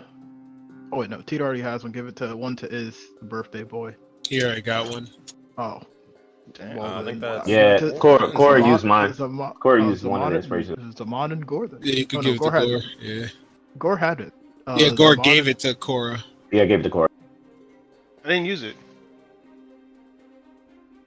Gave it? No, it was the earlier one, wasn't it? I never just used the regular one. No, they didn't use any inspiration. I didn't use it. No, you gave it to me. Yeah. I gave it to somebody. I gave it to somebody. Yeah, I know I gave it to somebody. Not the DM. Yeah, you gave me the regular one. All right, Zaman and Cora then. You got it. All right, so everybody's placed themselves wherever they want to be. You guys are free to talk business as you wish. You'll see as you can hear a bit of the talking sort of outside as everybody's sort of gathering up about. Yeah, if we could put Rouse near like right here to the door, so we could just tell him when we're done to go get the first person. All right, you got it. I'll go grab his token. You'll even see as Gashir is sort of looking over here, and they're here to kind of help support, but also kind of not to be left out. Definitely feeling FOMO right now. But as Rouse is at the door, is there anything the knights need to talk about or discuss amongst themselves? Zora will look towards Cora. Okay. Well, before you go, Cora, you mind if I say something first? Do you think? That bucket you found, it apparently had Hellflame lava. Where did you get this again? That's not something that just appears. Well, I guess it just appeared because right when you left, it was sitting on the side, and as I was making my way towards the kingdom, I had tripped over it. Well, just for additional context, Agni, we used the mana crystal for Azora's little experiments. Yes. So, go ahead. Yes, the results were something else. Apparently, the mark here gives me the ability to copy the abilities of those we face. Interesting. And as you know, when mana crystals are involved, some form of wild magic occurs. But nothing obvious occurred in this particular instance. Maybe that was it. It seems like fortune was on our side for once. This lava is a necessary step in order to create at least what I call back home Infernal Arms. Weapons to rival even the gods. I think we are close to actually forging one, but it's going to be expensive. In the sense of we're going to need more soul coins, which will slow down the growth of our village. I do think that these will be important in the future, but with how expensive they are, this isn't something everyone is going to be able to get.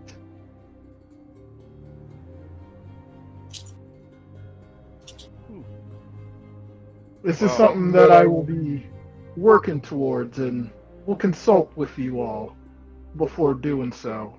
This will be a hefty investment, one I do not take lightly. Understood.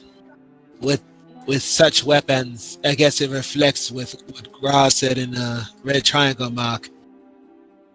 The weapons powerful enough to take out the Eclipse. This alongside the weapons for the apps at the tournament will make our military kingdom here undisputable in time. And eventually, outwards. Whatever essences you need, Agni, just let me know. I know, at the very least, me and Gar have things that can be taken care of with those type of weapons. I'm sure we all have business with weapons and what we would like to do with them. In time, I will see you all well equipped. But for now, Cora, I believe you wanted to discuss some things. Yes. For starters, as she looks at Azura, what is that thing on your shoulder? This here is Pyro, an Aurora man. There are several of them around. The one that we see sometimes with Graz and the gals, the Zappy, I believe it's referred to as. Apparently, there's a platypus somewhere in the taiga as well, and I don't remember at a game right now, the Earth one, but somewhere in the desert, I believe. But these creatures hold the mark, and have Pyro show the orange diamond. You see as the Aurora Mom begin to hold up their hand, and they seem to have a mark like each and every one of you. But kind of wave and just say, Pyro! This one isn't fully evolved. However, my goal with them is to make sure they become the most powerful Aurora man, not only the Valley, but Voden has ever seen. You'll see as Zaman observes Pyro, he'll use a ritual and he'll cast Speak with Animals as a ritual. Speak with animals? Speak with animals? You got it. As you're going to do so, what do you ask him? Your name is Pyro. Do you have any idea what your mark does? No. It just kind of glows really funny. Wait. You can hear me? Yes, I can speak with you. Oh, hi, I'm Pyro.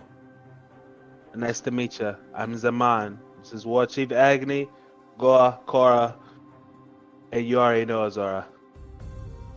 Yo, when you do speak with animals, do you sound like the creature, or does the creature sound like you? He literally sounds like the creature. He is saying Pyro, like Pyro, Pyro, Pyro, Yeah, and Pyro. I would think it's very wrong if we didn't at least hear Zaman to at least speak the language properly. I think that's rude. I think that. Well, you hear Zaman say Pyro, Pyro, Pyro, Pyro, Pyro, Pyro, Pyro, Pyro, Pyro. That is his name. That's what he said. Really one. Are you okay? He'll turn to go and says, I'm talking with Pyro. Pyro. Azura, what is this Pyro's abilities? She'll say, well, for now, it is only capable of small fiery moves. However, in time, I'm thinking about getting perhaps one of the Voden Fables to bring back one of those waterlings for it to fight in the arena. Fight something it's weak against for a long time until it could overpower it. Then perhaps move on up to something bigger that's water or ice. Keep in mind, it goes both ways. You can have what it fights what it's weak against. You can also have it fight what it's strong against. There's more than one ways to sharpen a sword. Yes, come time for the festival, Pyro would be, let's just say, and she leans back a bit, hunting and gathering those sheep. It can also be interesting to see his pyro capabilities used for other reasons. Yes, but in time, I would like you, Cora, to switch marks with him, with one of your marks, since you have two, just so we could see what the orange diamond does. I believe that will be vital information as we learn what all these marks do. Azora, I don't know if you recall, this could be quite a dangerous process. You Yes, must but understand. they have the dot holders have two marks, whereas we only have one. We don't know what switching one of the two marks will mean. So I'm all good for experimentation, but I just want everybody to understand that there could be risks. There's always The risk with safest these I've ever marks. heard Zaman in my life. There's always risk with these marks, just like we performed just yesterday. I believe the fastest way to gain that information is through switching of cores, as she has two. I think what they're also mentioning is that you take astral damage and a lot of it when you switch marks. She's good, healthy. Of course, Knights are healthy. Is Pywo? That's what Bro. Zaman is kind of basically saying. Her they can't die. Nice. Alright, man. Zaman, last point he'll make, it says, since I can speak with Pyro, maybe as we activated your mark, we can use some mana to activate theirs. Sure, we could try that, of course, but that's another conversation for another day. And she nods to you, seemingly to say that your idea is definitely better. Copy. But however, this one will be One question. This one will be trained How up. did, how to did it evolve. become your patron? How are you its patron all of a sudden? When I had the Voden Fables, the Spirits The Guild Hall, Fable- what you would know it as. yeah, the Voden, I forgot what they said they want to be named as, the Fable Rangers. Yeah, the Fabled Rangers. when I had the Fable Rangers bringing, I made sure that the one who named Spock was able to bond us. Who the fuck are those people? What are you talking about, bro? The Rangers are the creatures, or not the creatures, the individuals you've seen coming in and out of town. I mean, at a game, you would have seen them. You would have seen. Azora, Yeah. Well, hold on, let me explain. Hold on. Oh yeah, maybe I missed something. My bad. No, you're good. You're good. So this is more so something I haven't necessarily needed to, or I haven't mentioned in the games because it's not super important. But you basically would have seen like a bunch of random individuals occasionally in the likes of the village that aren't actually mushrooms. They are, wacky looking individuals, kind of like yourselves, from multiple other adventurers who have been working underneath the likes of the Voden Knights and more to help get shit done. That's what you'd have seen in game. Out of game, there are Voden Fables is the whole West Marches thing, where a bunch of players that can basically help out the Voden Knights or the Kindred Spirits and do your bunch of your quests. While you kind of handle more of the major sort of stuff that's like world-ending cataclysmic sort of things, right? And they Gotcha. basically just So chill in your- in game. Okay. Yeah. So I guess that makes more sense in game. I guess that's why I was a little bit confused in game. That makes sense. Okay. All good.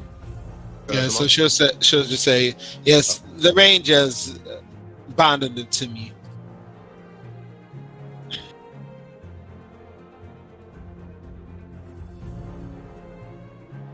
Okay. So, Cora will then look at everyone and said, there's a few updates that I should present to you guys. Lately, there's been some changes in the voices in my head.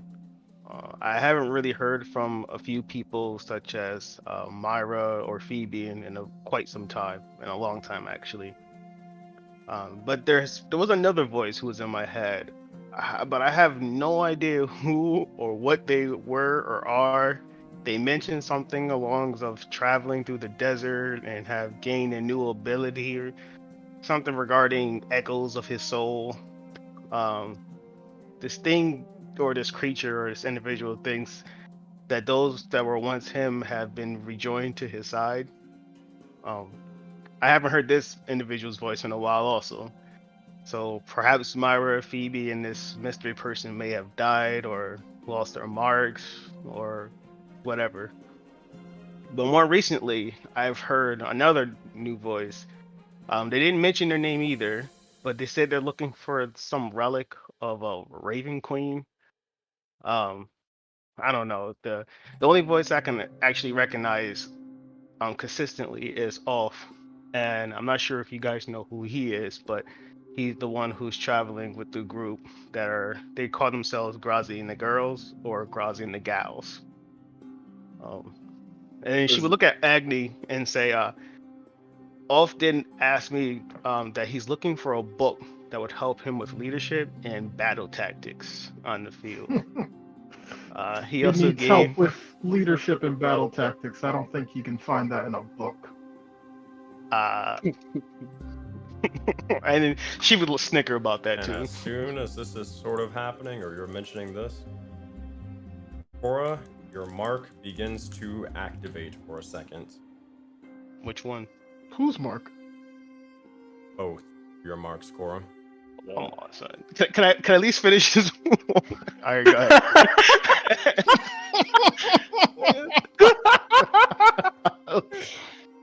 Just check that thing. You can save that in a minute. Am I checking? Check Discord. And scroll to see the balance.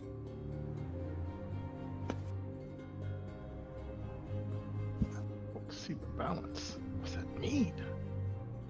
No abilities. Wait, so what am I rolling?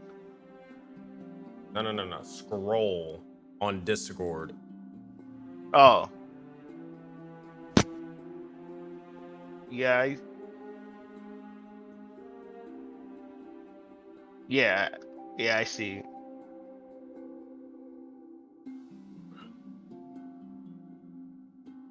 Okay. Is there supposed to be more, or that's basically it? Okay. I might need you to DM me what the hell that means. Got it. So she will say, he also gave to Agni also gave instructions regarding moving the Black Star, if that's something that interests you.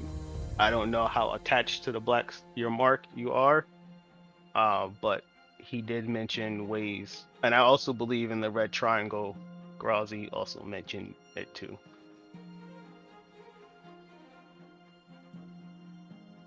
I have no reason to do so. Okay.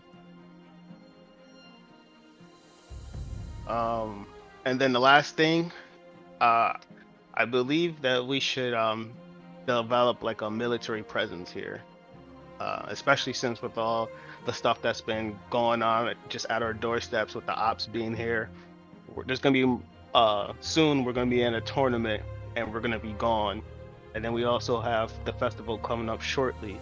I think it'd be a good idea to have some military presence around here to keep everyone safe and have everyone feel comfortable and not having ops knocking on our doors.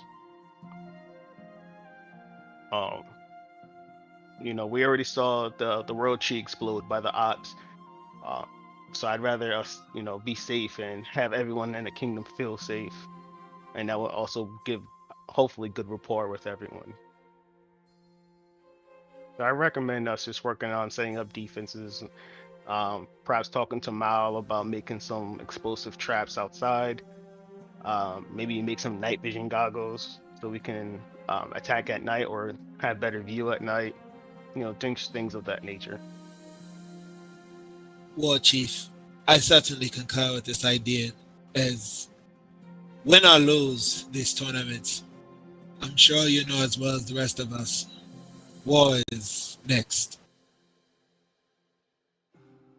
we should definitely prepare ourselves the best that we can. And then I just have one last request from you, Agni, if possible. I know that you're having someone, the Fable Rangers scout gems for you. Is it possible that I can add diamonds to your quest if it hasn't already been completed or started? First off, a military is not cheap or easy. We're already still going through the motions of getting our security internally where we want it. But I agree with you. We're going to need an external force in the future. This is something that we can do. I don't know how soon till we have an actual mobile military, but I think this is a fair assessment for our needs. As far as the Fabled Rangers, I sent them off about a day ago to find spell components for myself. I have no way of contacting them right now, but I can see what I can do. Appreciate it. I have some ideas for the diamonds that I think would benefit us and also the festival. So I guess if I'm not able to secure it, I guess it's alright.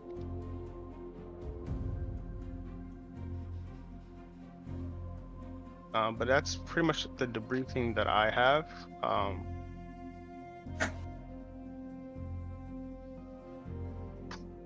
Thank you for the report, Cora. Does anyone else have anything to discuss before we bring in everyone else? Quick question, out of character. Did we already talk about the world tree earlier today? And I just didn't hear it because I was having issues with my headphones and stuff? Or did that just not get brought up yet? No, it's not been brought up.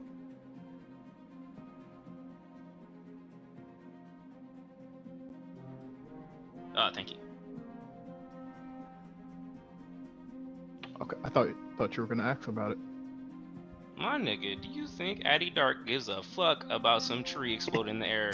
Bro, there wasn't a single night creature in sight. Fuck out of here. Gotta ask the questions. Yeah, nah, player-wise, I care. Addy Dark?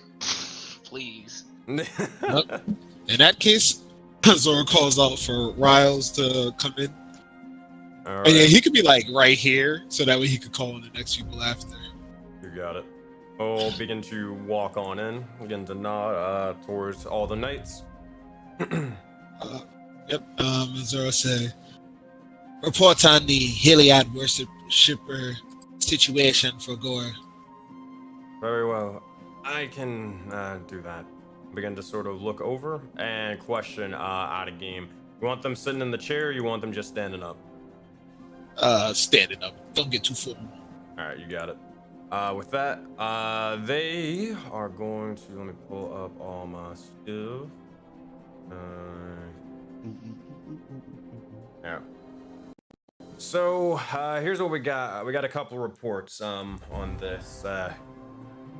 Besides Gore, I think Addy Dark, you actually may want to listen up onto this one. So, that Heliod worshiper. So, we've got a location on them from a couple of hearsay from random individuals, and also just our own reports. Apparently, they're in the likes of, well, the jungle. From what we know, they're a mountain dwarf and a cleric of Heliod, a pure zealot of them. However, there's more to it.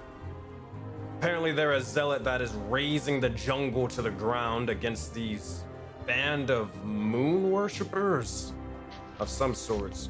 We spotted the likes of the fires and more, and it's not pretty to say the least. It's almost as if, well, there's war on all fronts in the likes of Voden between the yokai, the likes, well, the Zhao dynasty and ourselves, the Ops and more. And now there's a war between the likes of, well, the sun and the moon in this jungle. it's up to you on whether you want to get involved, but to give you all the information you need, apparently they are at odds with this night creature in the jungle. Same one that's been mentioned with before. Apparently the crews are called, well, I don't know if this is their official name. We weren't able to find super accurate information unless we were to get involved and get wrapped up in the war, which we all know would be a very bad mistake. But the crew of the Solar Sun and the Moonlight's Might. So Solar Sun and a Moonlight's Might. Okay. And the Solar Sun, I'm guessing, are the Heliod worshippers. Yeah. And the other ones, like I guess the moon worshippers, is there a certain affinity to any god or anything that you know about or anything? Oh, They're night creatures, right? Well, they'll continue, and they'll say, well, to answer try to both questions. The moon worshippers believe that there actually once was a moon god, but they believe it not to be Erebos against popular belief. Since he is Heliod's brother, he was the first candidate, but they believe this to be completely false. Instead, another god is trying to oppose Heliod, and these moon worshippers are trying to raise them. Now, I'm not sure. This is going to require a lot more sort of reconnaissance that I'm not even sure the Yurikage will be able to sort of see for ourselves, but we're not sure if that one night creature is leading them, or if they're all night creatures, or what's going on there. But the highest precautions should be taken in place just in case they are a band of night creatures. Who's speaking right now? That is Riles. Gore sits down on a table. Quiet one. Your ones worked well. Gore knows we have other work. But Gore needs to find that one and crush him. It may work for the fearless one as well. He points to Addy.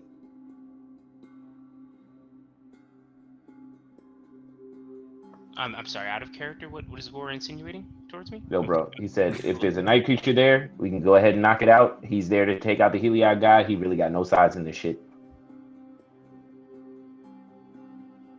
So what are you proposing, guys, that we get involved in this war and we kill all of them? The moons and the sun. The night creatures and the Heliod worshippers. Zaman, I guess it doesn't take a robot to understand that. Clearly there's night creatures at work, and clearly there's worshippers to some god that Gore doesn't seem too fond of. It sounds like we've got 2 more races to kill, or tribes or whatever they call them. This would be a third war.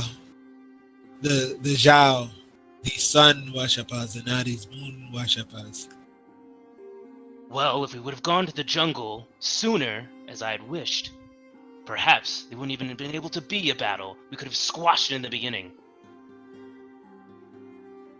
Perhaps, however, there was much to handle here in the kingdom, of course, not to mention our own borders, as you've seen right outside. To go so far while our own borders are threatened, well, it's not good for this place at all. Permission to not provide advice, but to provide my own thoughts. Speak freely, Riles. As soon as they nod and begin to say, the thing is, you're right. We'd be involving ourselves in another war if we were to do so. We don't really have the amount of forces to kind of do so. We only are so many people. But the thing is, if we were to simply just, let's say, kill this leader, this dwarf individual, then it would throw the likes of these sun worshippers into a fury. And if they were to know that the Voden Knights were connected to it, then we'd have a bigger problem as well. They could ally themselves with the dynasty or something worse. The same thing goes with the likes of this or these moon worshippers. Now, again, I don't know whether that night creature is leading them. We don't have the information yet. But I assume the same would be the case if we were to assassinate them or kill them. This is definitely a delicate matter that's going to require a lot of thought rather than just rushing in with the forces that we have, especially with the dynasty coming in. Well, Uh, go ahead, Gore. no, go ahead.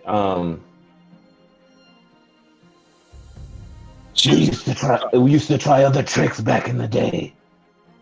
We used to help one side, and then when they were confident we were with them, crush them too. Well, in order for us to do that, you would have to be okay with working for the sun side, because there's no way Adidoc will be okay working for the moon. So if you're in it for the long haul, for the betrayal, for the trickster for Nax, then perhaps. There's a reason why he gave this to us. We will crush them both if they need to. And the closer I get to that sun worshipper, the better the kill. We must make sure that if we focus on this war, we don't get distracted and allow the Zhao to do what we're trying to do to them, to us. It's true. However, if the other thing is the Zhao worships Heliod as well, perhaps that could be used to some advantage if we were seen to ally with them, these sun worshippers. The solar sun. Perhaps they have information that we are not privy to. Or maybe they're agents for the Zhao. We do not know. Could be. Well, Riles, it seems like you'll be going back to the jungle again very soon. I need more information on this night creature. Perhaps, and I say this with a bit of hesitancy, these people following him are being coerced into it. Fear is a very powerful tool. Perhaps we can scare them more as the Voden Knights decide with us. Very well. You'll see as he kind of nods. Go ahead. She was gonna say, for these folks that are the Moonlight Knight, do we know if they're all night creatures or that the night creature is just leading them? We know the night creature mentioned before is a part of them. We do not know what the nature of the other worshippers or not. If there's a situation in which these individuals allied themselves to fight against the Heliod, then there could be a chance for an alliance. We take out the night creature leader, get them on our side, and we point them towards the other Heliod worshippers, the Zhao. That could help bolster an army in times. That is an idea that would work, but just remember what Zaman and I said. If we spread our forces too thin or spread our attention too thin, it will leave us vulnerable for an attack from the Zhao. Agreed. I say we eliminate this. We need more information to understand if they are a group or army of night creatures or the people that follow night creatures. If it's just as simple that they follow this night creature, perhaps for powers or fear, as Addy says, then perhaps eliminating that one thing will get a whole army under our control. Then we crush these, how do you say, solar suns in time for our truce to be over with the Zhao. In doing so, we will eliminate the night creature threats and gain an army. It seems like a lot to try to accomplish before the tournament. I will say hesitate precautions, but you will take the lead. This is not something we're going to do before the tournament, as of right now. The tournament is most important, and there's other people with pertinent information we need to speak with. If we can fully eliminate them before the tournament, then we will act. If not, there is no reason to put ourselves in a squabble and then leave. And Gore be okay with that. Gore look and be like, "Big one, just make sure the spies don't lose that one that worships the sun. Gore will follow your lead either way." Azura will say to Riles, dispatch for now Inaki and Vass to kind of get an idea of those who bolster the ranks of this Moonlight Might. Even if they have to speak with the plants or whatever, if we get an idea of these being regular non-night creatures, then again, it would be good to have an army that we don't have to raise ourselves, spend resources on. All right. These Riles will nod and begin to get up, or get ready to go and do so. So out of game, let me explain something to you. So essentially, what Riles and basically this is what everything has been kind of presented is. This is definitely a scenario that kinda can't be solved by brute force. It, quote unquote, I guess can, but the consequences that you would suffer, it is clear to you, and they are very, very much dire. You would be fighting a war on 4 fronts with 4 different individuals, as well as having the likes of the having to fight alongside the Samadans if the Yasudans or whatever ever attack. So potentially 5 wars on all ends. You guys don't have the resources at all to do that. You guys are powerful, but you ain't. To be honest, you ain't got the shit for it. You ain't got enough of the numbers.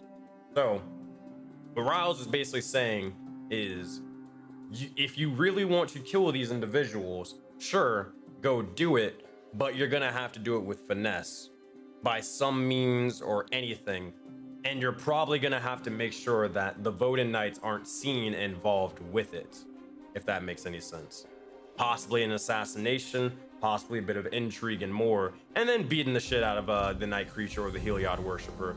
But regardless, no, unless you want another war in your hands, you're gonna have to do this in secret. Or kill them in secret, or another means, rather than just rushing in and killing everybody. Rangers! Would be a good thing, but the problem with that is this Heliod Worshipper and this Night Creature and such, they would get decimated, or the Rangers would get all killed by it. This is not a task for the Voden Fable Rangers. This is a task for the Knights, or if not that, the Rangers are gonna have to put this on the back burner, which is not necessarily the greatest thing because, yes, I don't think these two are going to be willing to wait any longer on that. They're gonna need to be as strong as you all to deal with that, if that was the case. Oh, good. Yeah, there. Some people in the chat are like, "We're level 3." Y'all got this. Don't worry. Yeah, you're saying that, hey, yo, send a group of level 3 adventurers to go kill a night creature that has slain, murdered an entire jungle's worth of enemies. Yeah, that ain't happening. So that is what it is. I just explained that to you out of game so you guys can understand that sort of situation and what they're trying to say. Now, what I heard was you just gotta punch both of them even harder now.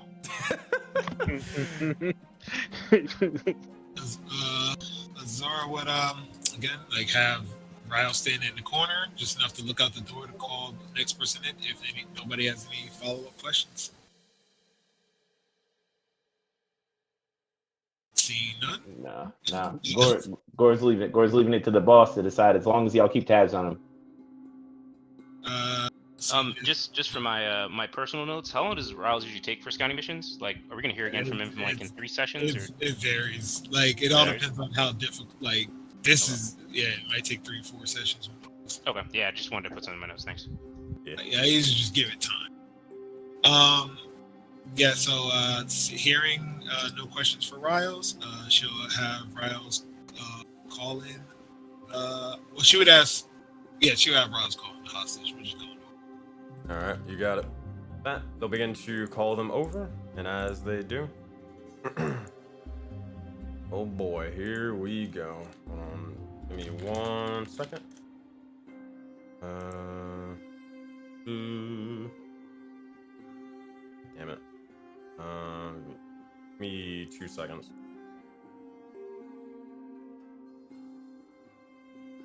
What is this? All right. God damn it. Hold on. Give me like 30 seconds. You guys can talk amongst yourselves while I'm getting this thing. Zara. So yeah, just add a character. Zara is essentially saying that if we take out the night creature hypothetically, if let's say the ranks of this like was mostly humans, but the night creature are leading them out of fear, like Addy said. If we take that out and we get that army who already hates Helion worshiper, then we would have something to direct that to Zhao with us in this. I mean, sounds good to me. I mean, it don't sound ridiculous. Yeah. I mean, I just didn't know how sparing Addy was going to be with worshippers of night creatures. So, well, but again, he said they might just be afraid. Yeah. But I would say initially, what I said, I didn't think he was going to be this. Honestly, we don't have enough info. It was just like this night creature's here. We don't like who's that. I guess they were focused more on the Heliod dude, anyways, on the reconnaissance. It sounds like, you know what I mean? Mm-hmm. So it just I'm gonna let him recon, bro, before I start. All right, bro, let me go grab Trog and Gashir. We got a little side mission to do. Yeah, it just sounds easier to get them on our side than joining the Heliod worshippers, and then we have they already fuck with the Zhaos. Like, nah, this ain't good. We talk more offline. I still think it's it's a lot. So you gotta think about this. These are the decisions of Soulbound. You take too many things and you will collapse. I mean, Zaman, you can make another pact with some demons. Get us some demon hordes, perhaps. Help slay. Nah, bro. For Addy Dark, probably not. As she brings in the hostage, she'll tell Riles to, if you can grab a cup of water for them. I'll kind of nod and begin to go do so. And she'll say to him, please, have a seat. And she'll point to the chair. Sure. You'll see as the individual stepping forth, they seem to be just a ragged sort of man. Human, nothing too in particular with the likes of their sort of aesthetic. They seem to have more of kind of just again, like typical sort of Ishtaran design and aesthetic, and when it comes to clothing, you all know it well. And they are definitely roughed up, scarred and bruised, and there is a bit of astral sort of taintedness to them, but it's slowly closing and healing. You all have seen this a little bit. It's whenever you guys get into a scuffle with the likes of the corruption. You guys are covered and pelted with the likes of the stars and astralness. They seem to have that same aura or thing about them as well. Besides that, they seem to be an older gentleman, bushy beard and more a little bit of graying hair actually, but probably closer towards their late 40s, probably late 40s, early 50s. Zara said, please, what is your name? I'll look over and he'll begin to say, I am Sebastian. And that is not Sebastian, it is Sebastian S. And I will type that out for you. Sabastin.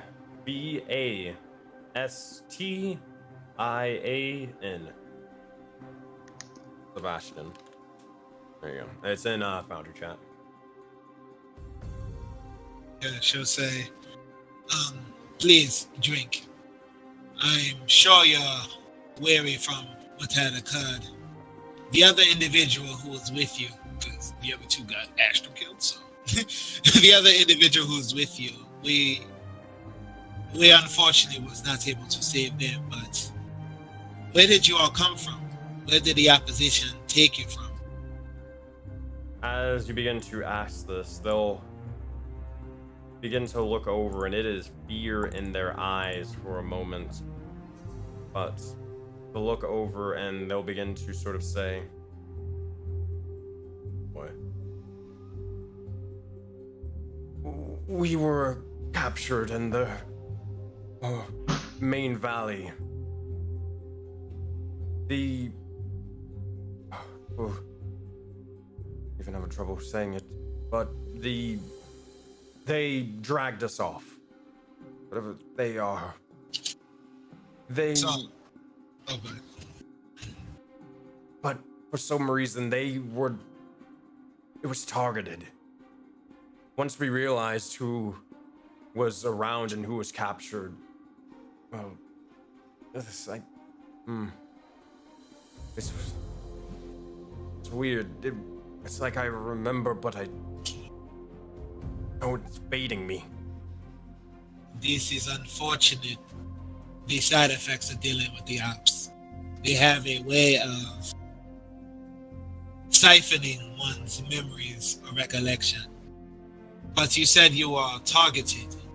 Were you all of a similar profession? No, well, yes and no. We were... I am the head of my house.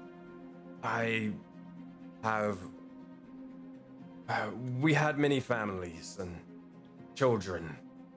We were all separated from them, but I just want to get back to them.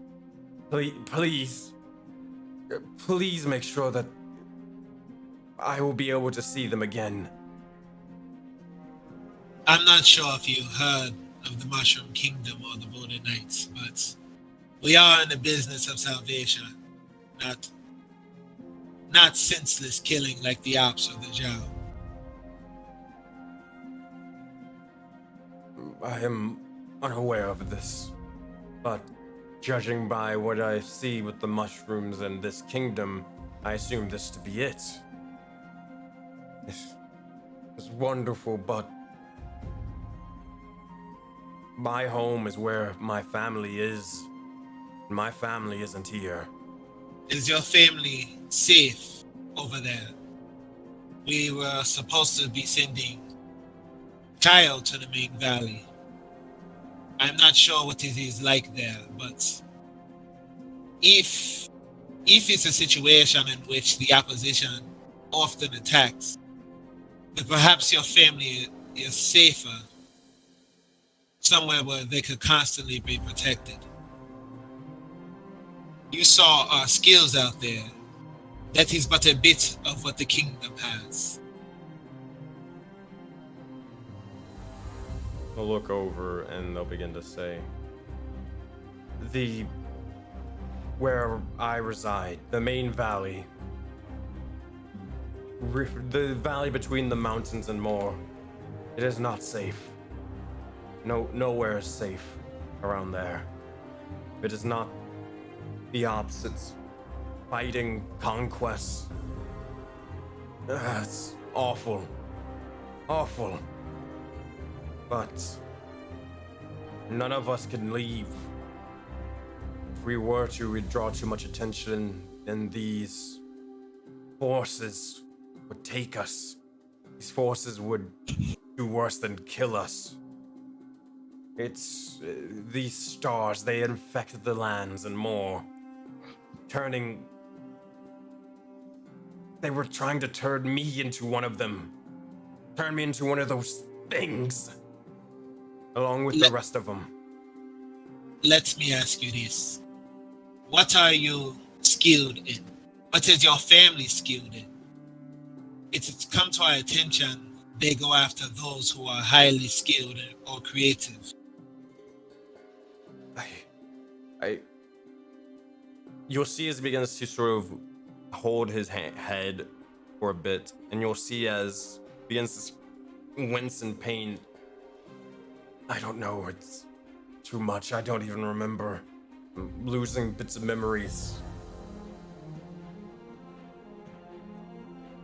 She wants to insight check him. Go for it, make an insight check. 7? 7's enough. You look over at them and I can't give you the finer details, but I can tell you they're being truthful though. But they're definitely in a lot of pain. It's kind of similar to it's a similar pain for whenever you guys, let's say, take astral damage, per se. She'll say, well, we can work on getting your family here through several means, whether it be the Fable Rangers or a couple of warriors in this village can go either way. Securing your family to get here and those who also would like to be within borders and safe. Something like that can surely be arranged, so long as you all have uses. We do not slack off here, and everyone puts in their own work. If you can make sure that my family is safe, we will make sure to be useful. I can assure you of that. Though I am troubled, I am sorry, I do not remember exactly what we are, or what our speciality is. We will be of use. We will make sure to that. Well, once we find your family, perhaps they'll know and understand what your family is skilled in. And she looks at like anybody else if they have any questions for her. Maybe we should temporarily house them in a tavern until we can find and bring back the family. Just one last question, however. How often does these attacks happen upon your town? Attacks. Attacks is a strong word. It's more of like a prison. These stars, they illume the likes of the realm, or illume the likes of the lands, the grass, the water, everywhere about it. We seek refuge in abandoned buildings, barely even able to scrape up enough food to survive. These aren't attacks. They almost operate as if they own the place, as if it's their home, festering about. She'll look at Cora, Addie, Gore, War Chief, and Damon, and she'll say, perhaps we found a solution to our population issue, as well as perhaps even our military issue. Like, she says that kind of like low, like facing Agni.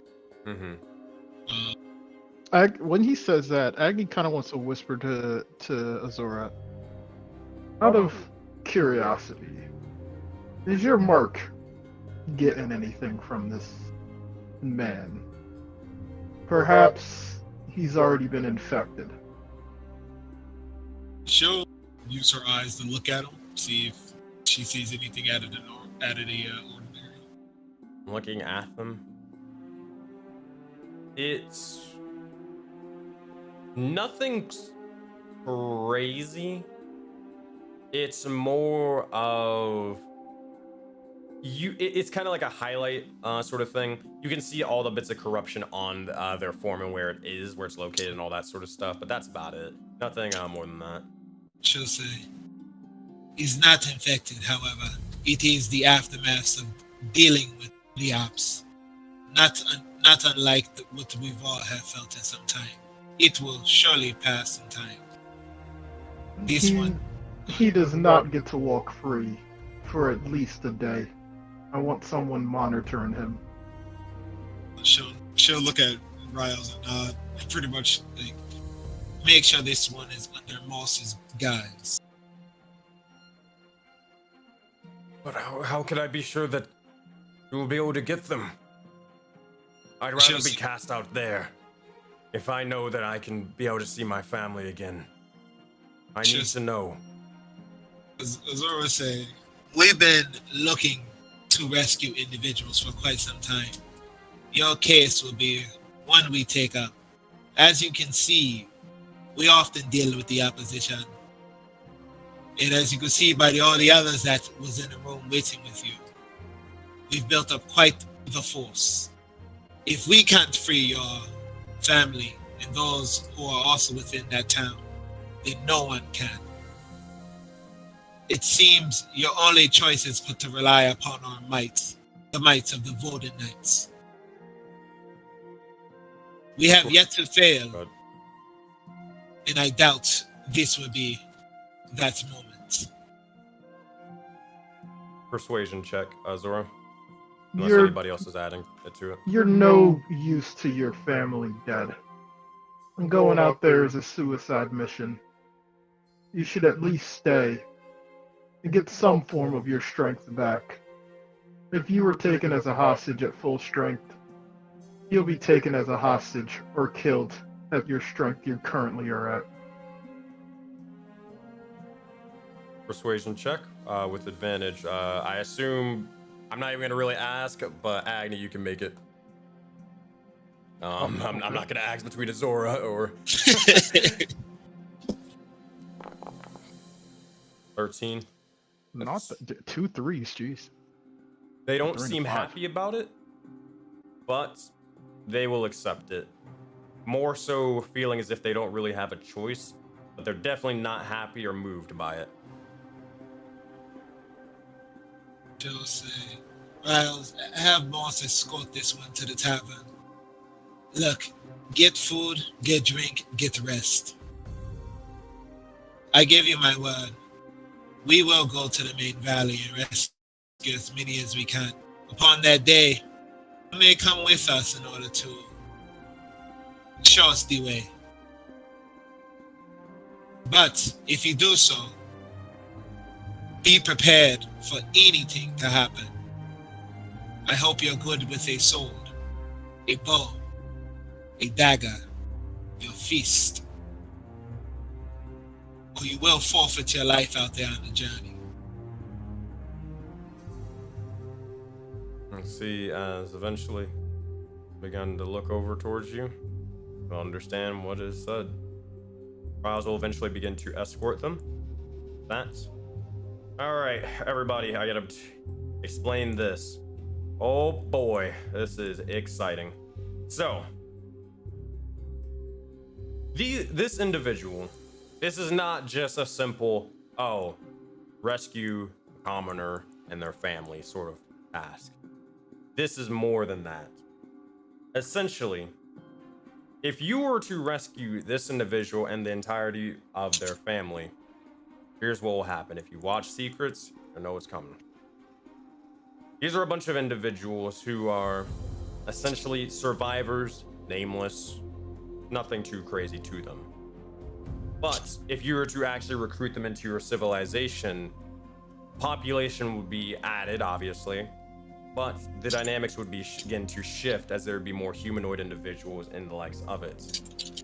Humanoids, where you could decide their entire culture and how they operate in the likes of the village.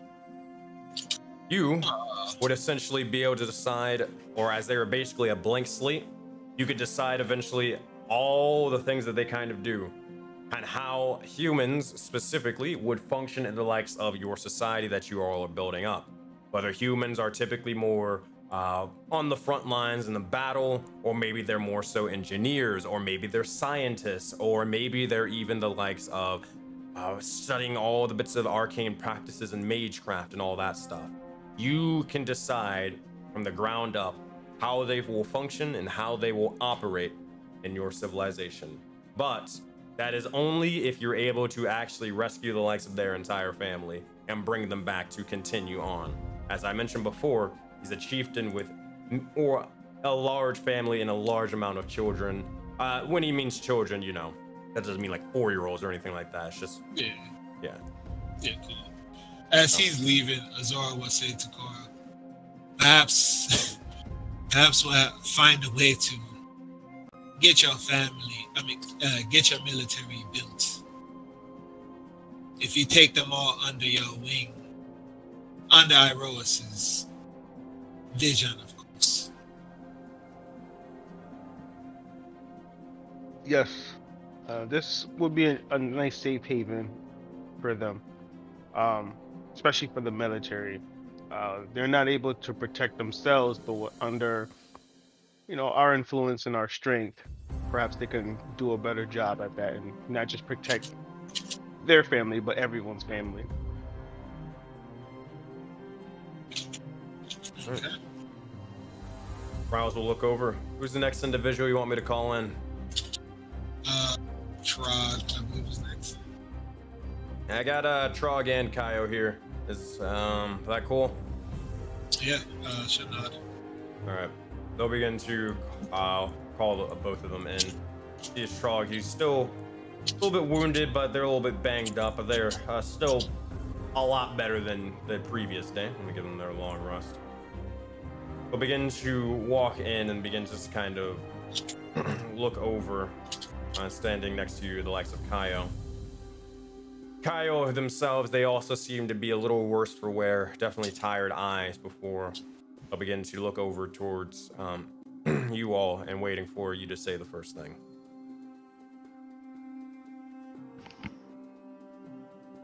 Shrug, you mind giving us a full report of where you've been? Trog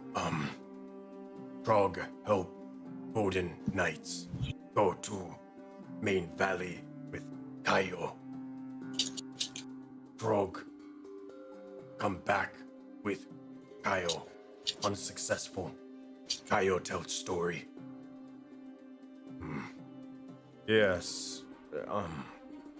Essentially what happened is, as much as I would love to explain that we were successful in the Lexport mission, not so much.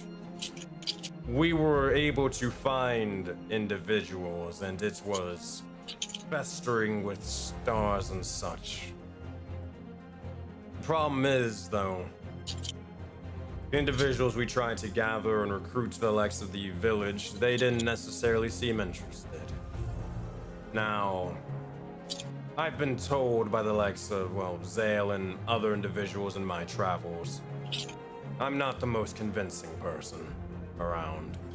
Not really much of a people person, to be honest. And that's their own damn fault if they didn't... Excuse me, sorry. Working on that. But the thing is, I wasn't able to convince them. I'm not really a master of words, and I was hoping Trog was, but I quickly learned that that was not the case. He's, to put it lightly, a man of few words. Effective, but said few words are not enough to convince people that there is a safe haven that is not run like the dynasty. If we want to convince these people that this is a safe place and this will not be anything like the likes of the dynasty, we're gonna need some talkative individuals to accompany me or handle the task, sadly. I was able to locate them, I'm able to carve a path, but this ain't my specialty. That is understandable. However, I'm still concerned with where Trog was at. You see, I saw you, Kaio, in the village, but no one seemed to know where Trog was at for a while. Where were you during this time, Trog? Trog report to Dynasty. No, I'm fucking with you. Yo, bro, if Trog turn heel on us, bro. That's the quickest way to get a fireball in your the heel he would have been on us dead right so here, bro. quick. If Trog turned heel on us right now, he'd be the perfect win, though. Just saying, whatever he says, I'm insight checking. That's All right. what I don't know what he's about to say, but I'm already insight checking him. Alright, you can make your insight check. You can just do it already before he says anything. I'm gonna roll this anyways. Alright, 18. Anybody else, if you want, you can go for it. 11, 18. I believe Trog, whatever he says. I don't need to roll no dice. Fair enough, fair enough. Alright, he's gonna roll. I had whatever modifier and all that stuff. Ow. Alright, 16. Hold on. Yeah, I don't even know what I'm looking. I already know. Alright. With this, he begins to say, Trog, go out on daily hunt to gather resources, to refine skills. Trog look, Trog scout, do what Trog best at. When traveling, Trog find, Trog heard screams. Trog investigate, but keep distance. Trog no dumb. Trog know of ops. Trog find ops. Trog find ops with hostages. Trog see many forces. Trog can't deal with himself. Trog report back, find knights. Knights deal with ops. With your insight checks, Agni, it's more of a bit of skepticism. Same thing with Uzumon on the likes of where Trog originated from, being an agent of the Zhao dynasty originally and fleeing away. But looking over towards them, yeah, you kind of can't be 100% convinced, but they haven't necessarily given you a reason why, from what they've said or done, to, you know, tell you otherwise or convince you otherwise. Zora, with your 18, though, you get the sense that Trog isn't lying. There's not really much of a, based off of what he said and how the dynasty has sort of treated him, there hasn't really been a reason why he would kind of betray the knights, as far as you're concerned. Azora will say, well, I can tell that he's, despite being cold-blooded, his temperature didn't change. As she looked at Agni, this one is telling the truth. But we need to fix that future references. Perhaps a sending stone is in order so that you may be able to communicate with one of us in real time. So we are not worried that you may have been taken again. But good job on finding the hostages. You single-handedly may just have gave the Voden Knights in the Mushroom Kingdom one of its greatest boons in a long time.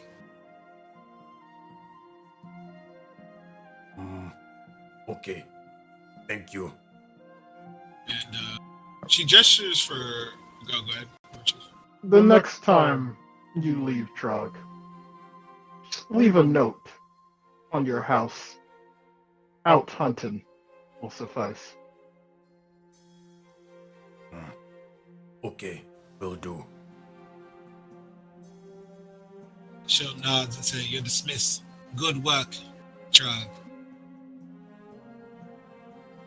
As they begin to head off, they'll begin to look.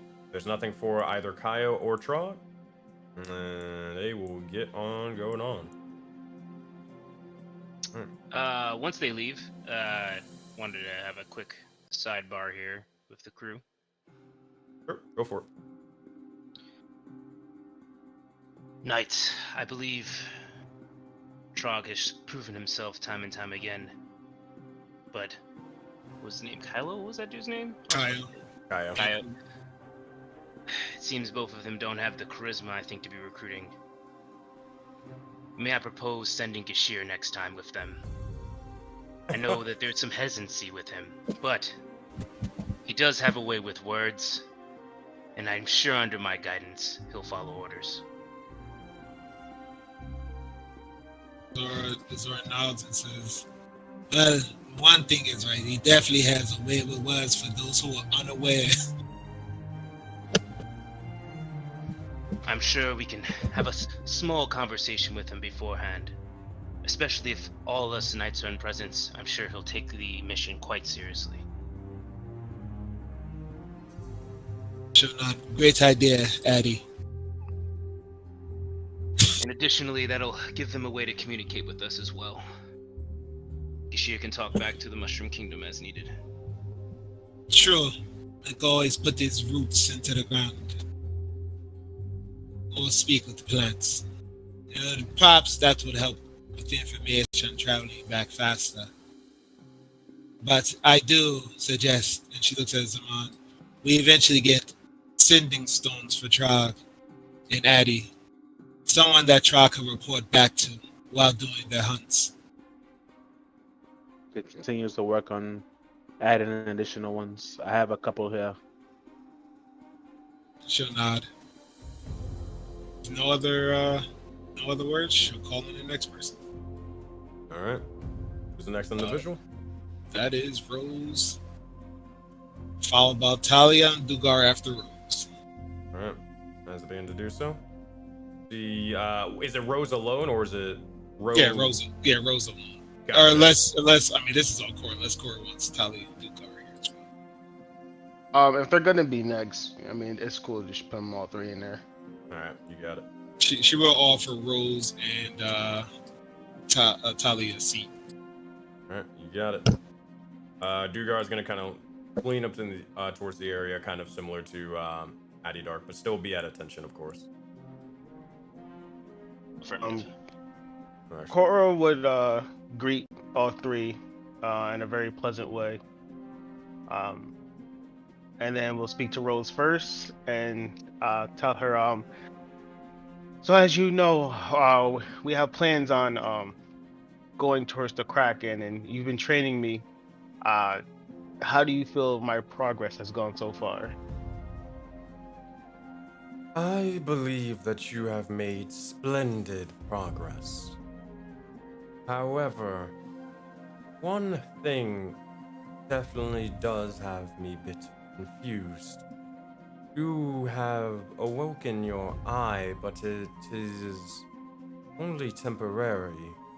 Or that's temporary. I'm confused on this. It seems to be that your powers have not fully awakened yet when it comes to psionics. No, I believe it hasn't. Which is why I would need your assistance again. So when we try to lift the Kraken, I will be assisting you on that, and hopefully, I'm able to unleash my full potential, or at least somewhat potential. This I hope for as well. To be honest, you have been a wonderful student. A very, very fast learner. Intriguing. While I am here, if I could, I have talked to the likes of the Inquisitor and such, and we believe that we have seen enough of the likes of the Voden Knights and the Mushroom Kingdom. I believe after the likes of this last venture, we will be heading back up to our home to report back to Amir. Okay then. Before you go, there's one thing I must ask of you again. To you or your brother. I'm sure as you were with the visuals or the sound that you've heard recently, the big explosion, the Voden Knights, we're sending a rescue mission over there to help. We were wondering if there's possible that maybe you guys or your brother can help donate to our cause. At least provide at least one or two ships for the fabled rangers to go there and collect as many refugees as possible. Yes, as Zara and Cara are alluding to, we've started an organization committed to helping these refugees, and we're assigning a mission to go send people to get them out of harm's way. So the airships will be quite valuable, along with any other possible donations the Samadin Empire can provide. Boy. Oh boy.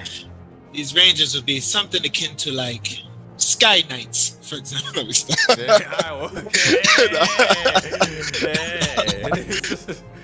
Go back. I wish. I considered it. But looking over, you'll see as for such a task, we can provide, but looking at the likes of the destruction or the likes of the smoke above, This is something that I assume will require very powerful individual. These Fable Rangers, as you mentioned. These warriors will be powerful enough, yes?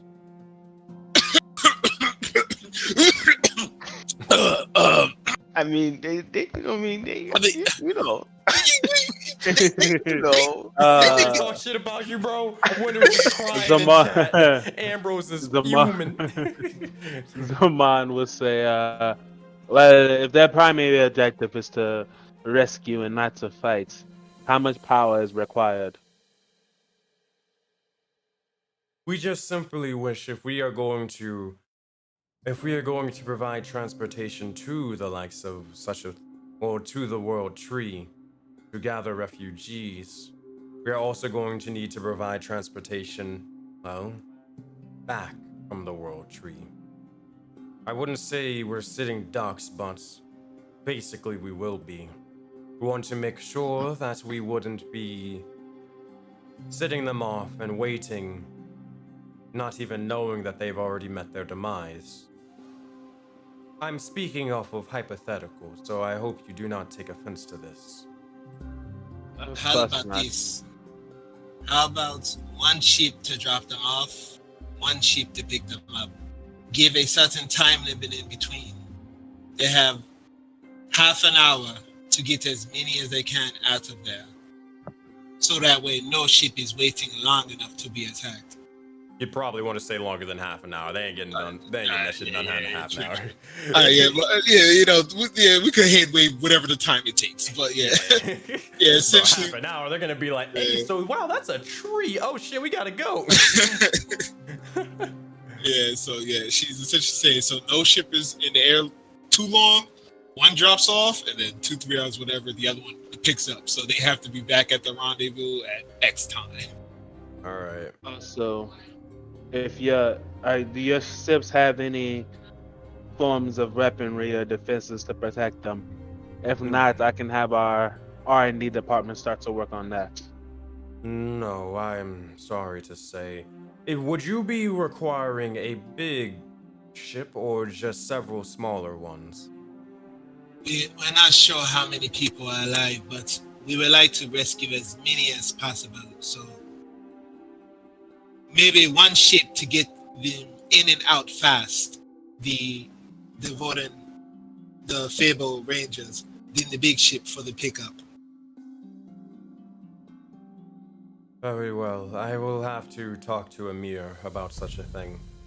But it is no promises. I may be his sister, but I don't handle those sort of logistics. If it comes down to it, I would be prepared for a brief meeting. A very brief one. Between the likes of you and him. Of course. Also, once you do go back, the festival coming up, and she'll nod towards Zaman about, donations.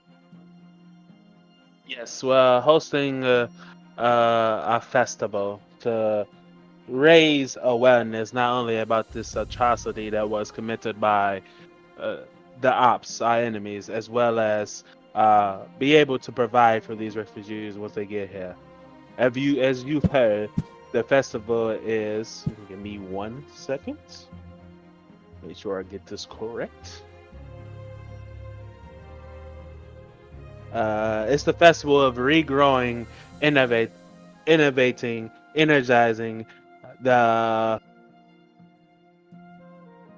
downtrodden orphans of the mushrooms, meaning the ones who are coming from the tree. We have many things. We're gonna have many events. Azura, I believe you had something created for this, but we're also making what we call shuts, called the World Remembrance Association of Tree Huggers, as a way to remember what is going on with the World Tree and to have a sense of unity at these dark times. So we appreciate any contributions you can make.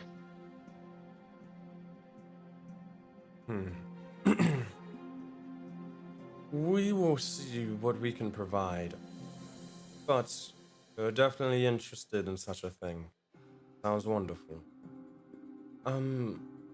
What specifics we could provide, that I am unsure of.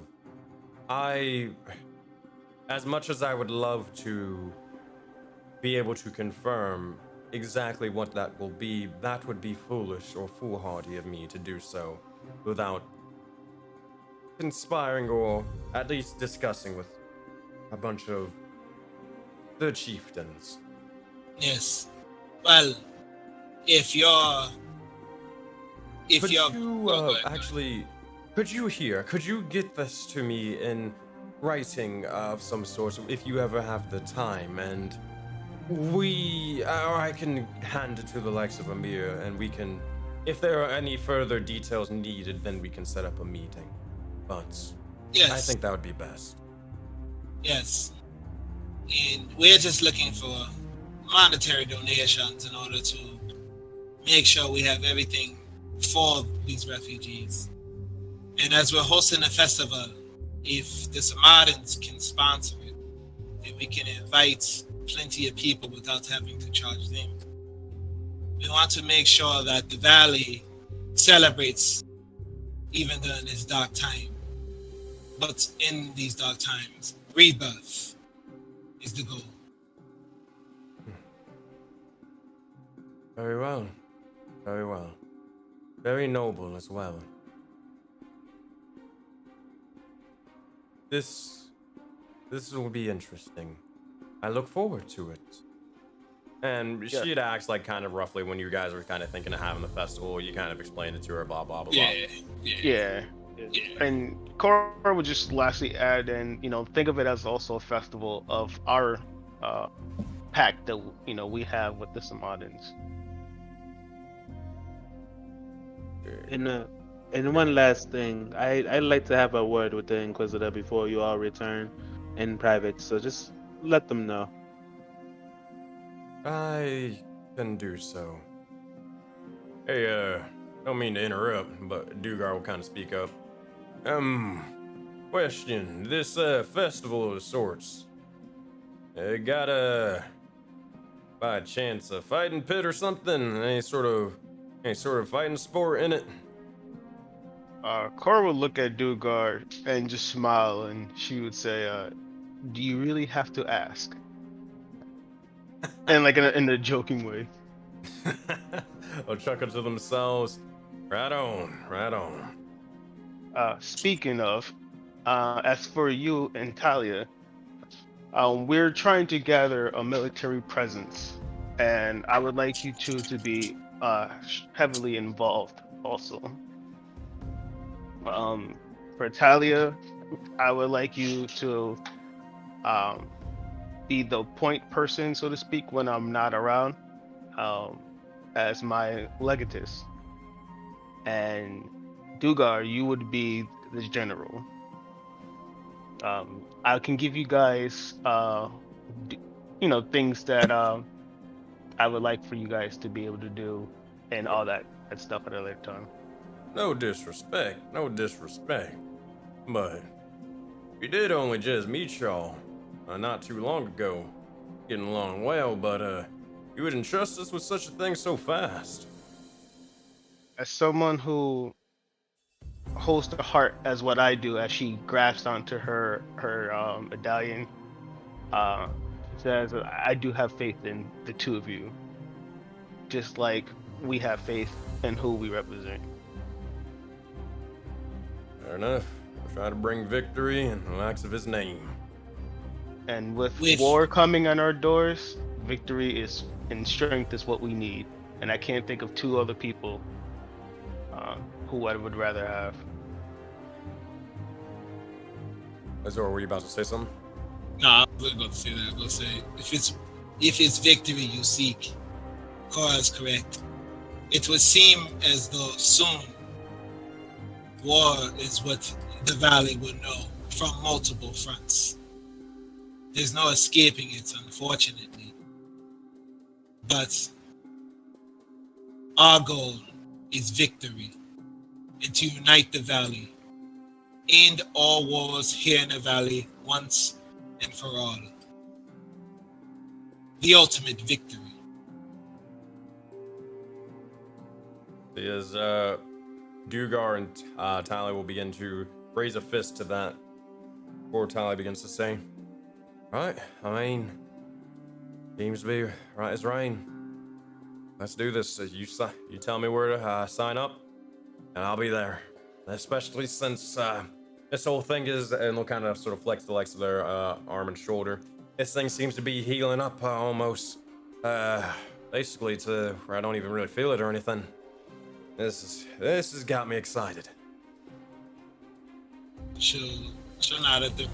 If no other questions, she'll tell those two, go celebrate in the tavern, Legatus in general. Soon, the military outpost will be built. Perhaps you three, and point to them and Cora, can start talking about designs for the outpost. No, with that, I'll begin to. Sorry. Go ahead. Sensei, I guess I'm just trying to understand something from Eddie Dark's kind of like perspective. Would he know that we cast that spell or no? I feel like I'm kind of getting tripped up on that. Cast the spell banishment and send in the thing or something else. Yeah, blowing up the world tree that we didn't do. Allegedly. Allegedly. Over there holding one up, fighting another. Who knows what he was? Cora was on the other side of the field. You would know, yeah, based off of like the visual aspects of it, you would know you casted that spell. You are 100% aware you casted that spell. Now, something happened to the likes of. I'd say it's up to you. So here's how you can put it in perspective. So you know that the burster, it disappeared after Cora cast a spell onto it, vanished. It didn't ever come back.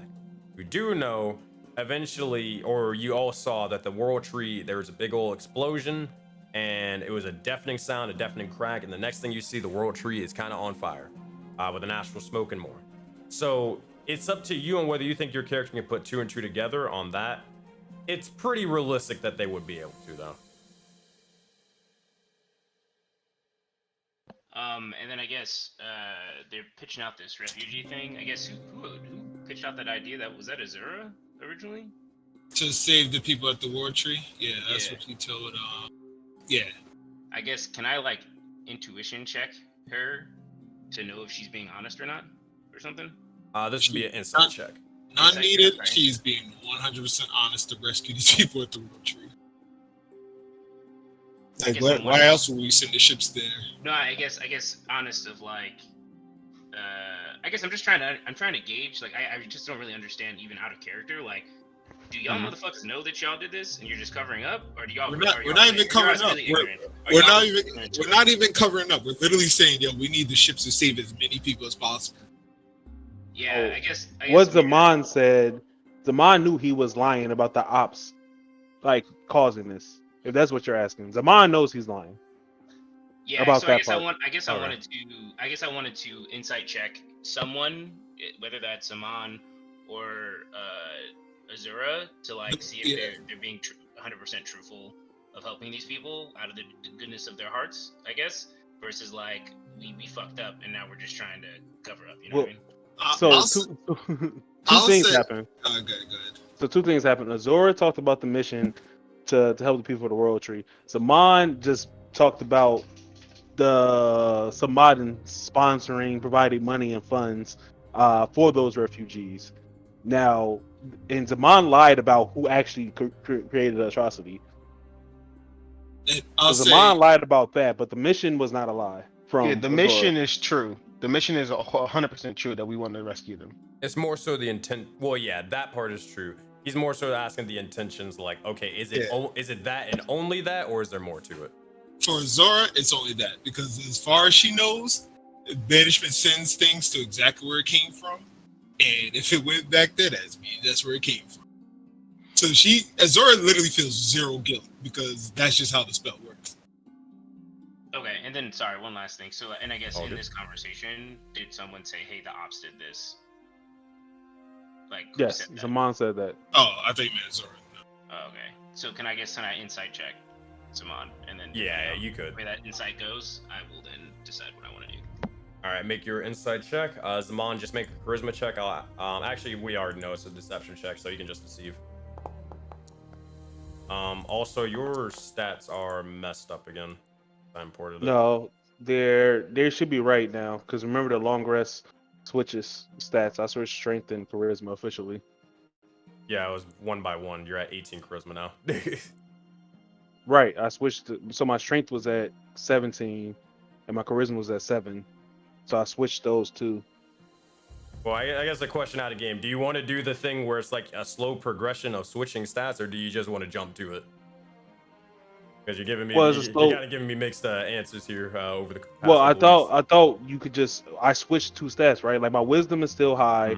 My dex hasn't changed. My con hasn't changed. I just switched strength and charisma. Yeah. So I thought we do a once per short rest, like switch 2 stats. Okay, like yeah, I'm fine with anything. It's more so what do you want as the player? Like, because it doesn't matter to me. I just want to do whatever you want. Yeah, that's fine. We could just do it like switch 2 stats once per long rest until like I'm at where I'm supposed to be at. Okay, that's fine. Gotcha. So 23, and then Addy Dark with a 12. You aren't able to get a read on Zaman. You get the sense that whatever is going on with them, with the likes of their new sort of aesthetic, their new sort of attitude, Zaman just keeps switching up on you so many times, it's hard to get a general read and understanding of who that guy actually is behind all that metal. The dice want what the dice want. The ops did it. The ops did it. That's how Zora's thinking. That's how the spell works. I just wanted to roll. I just let the dice tell the tale, bro. I will say this though.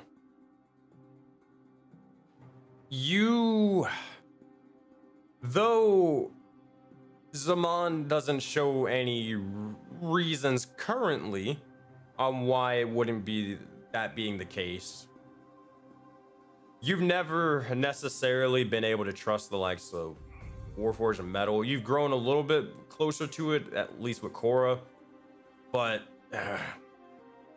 you can't help feeling something is off, but that's it. You're not sure what, you're not sure why. Could be paranoia, could be something else.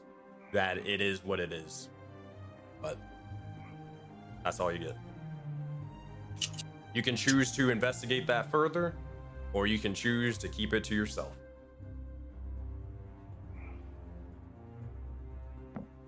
Bruh, I already done told y'all the ops are bad news because they signed with night creatures. Now they out here blowing up random just civilizations? Them motherfuckers crazy. It's a crazy world we live in. Yeah, bro. Crazy mofos out here, bro. This is crazy. And with that, she would gesture, unless anyone decided anything for Rose, Dugar, and Kali, she'll gesture for Rouse to bring in Opie. Evil world we live in. Alright, they're gonna head out. Alright. With that, we'll begin to head out towards the rest of everybody, going to explore the rest of the village and more. With that, who is the next individual? Opie. Got it. I'll also bring in the next mushroom individual. We'll see as the Mike and Nate will begin to look over sort of towards you all. A kind of nod towards Korra and Zaman as they saw them earlier in the likes of the inside the alchemist lab, but look over and wait for what they're called for. Opie, have a seat. Sure. Thank you. While we were gone, prior to us, me and Zaman leaving, you and I, and Zaman, were working in a lab. When we were gone to go to the floating island, we had asked you to craft your skills. What have you done since we came back? Have you made anything? What's been going on? How far have you gotten in your training? Well, it's not much. We'll have to be honest with you. I've only, well, just sort of started, to be fair. But I was able to make something. It's nothing you all haven't really been able to make yourselves, though. You'll see as he begins to kind of pull out a vial of the sorts, and you'll see as he begins to hold it. Be very, very careful with it, but and they'll kind of pass it on along the table. It's a potion of poison of the sorts. I kind of use a couple of my spores and just general spores around to make it myself. I'm not too keen on potions, so she slides it to Zaman. Zaman examines it. He says, "This is an excellent first step. I will try to use it in battle." And he'll pocket it. All right, you got it. So that is a potion of poison. So keep in mind, it looks indistinguishable to that of a potion of healing. I assume your character is smart enough to separate the two from their healing potions and more. He don't even have a healing potion on him, so he cool. He gets it labeled. He's gonna use that at an opportune time. You got it. Thanks for your assistance, Opie. Just a couple things you should know as if you're going to be working in the lab. Make sure to label all of your things, because we would hate for accidents to happen. It's always wise to have labels. That is very, very fair. Yeah, wouldn't want that to happen. All right, I'll make sure to do that next, or when I get back over there next time. Okay, keep working. We like the way you're moving. We both have a list that we would like you to work on while we're gone, because we're leaving soon, and we expect to see results. Practice, use what needs to be done, and we would like to see a significant progress when we return. Very well. With that, you'll see if OB is dismissed. Yep. All right. You're gonna want to give him that list of things because he can't really. He's not really gonna do anything if he doesn't actually get a list of. And he can't. Yeah. Keep in mind, he is like he just learned how to make his first poison potion. It is a basic sort of thing. He won't be making potions of flying anytime soon. So, I was planning. Me and Cora talk offline. We'll send it to you via the form. But I had like some low level stuff I was gonna have him make. Yeah. Okay. So just making sure that you're aware. You were just some random dude off the street. Gotta train him up. All right. Rouse will wait for who the next individual will be. She would call in Alep. All right. With that, call in Alep. We'll see as they'll begin to look forward, and they will begin to sort of close their book before eventually walking in.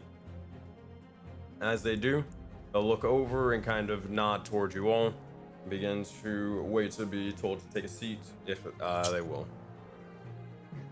Alep, I'm looking for a report on what you found in your studies of abjuration magic. Yeah, it took me a while, but I think I've been able to figure out a possible solution. Oh, countering abjuration magic. Guys, you know the term Occam's razor? Yep, the simplest. Familiar with it.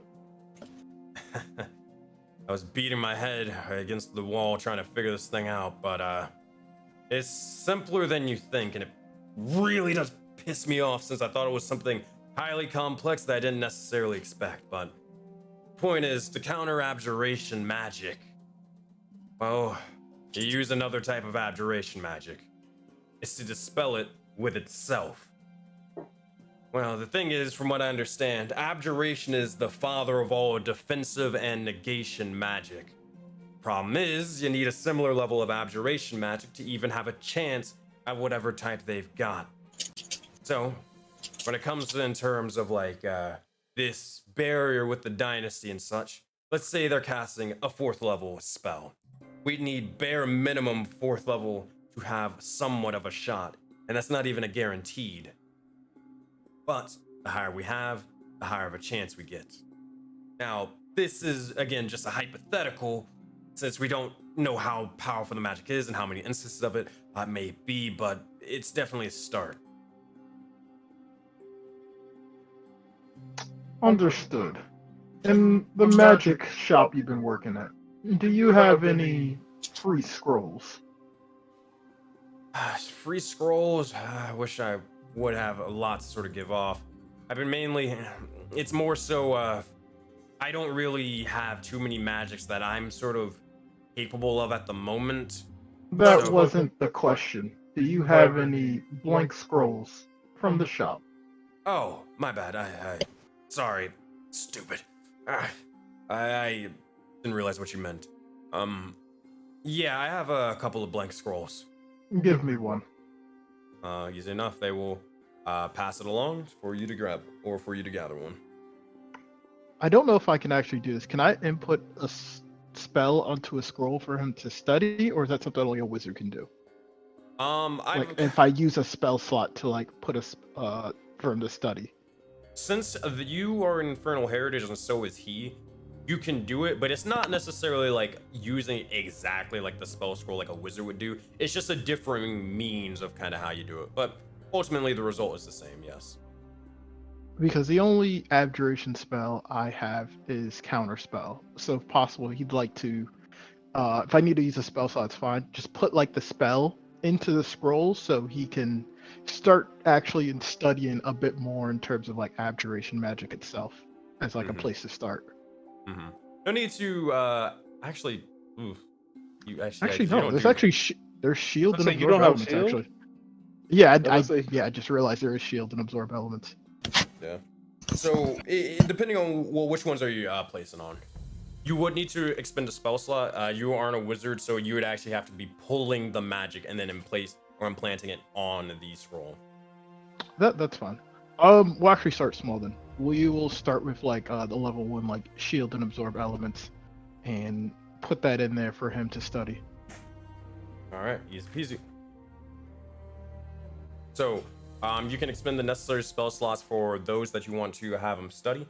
But he will continue and say, so with this, from what I'm gathering and what we know, we're probably going to need a way to collect a mass of magic and use it to dispel what they have. Problem is, this is where I'm gonna leave it to more of Voden Knights sort of talk and tactics. If we were to collect a mass of magic and try to dispel it, the problem is having such an amount would make it extremely easy to find and spot us. We'd be eliminated before we even got within a mile of them, I assume. So either a frontal assault would be necessary in protecting such a thing with our lives, or we'll need a way to conceal the magic. But depending on really how much we're trying to conceal, I don't even know if that's going to be possible. Leave the tactics to us. However, this knowledge is very useful. We've learned a couple of things today.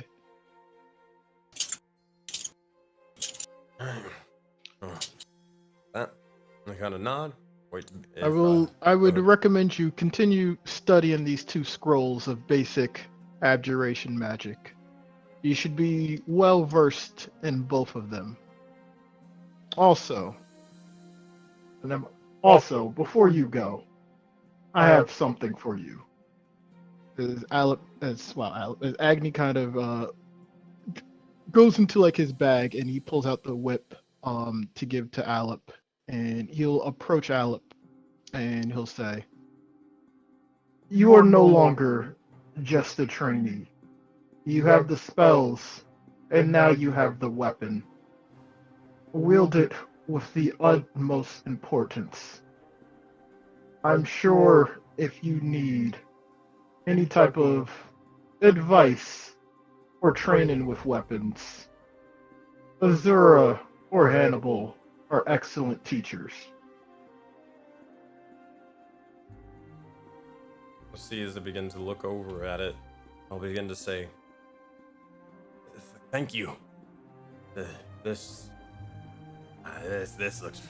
looks cool."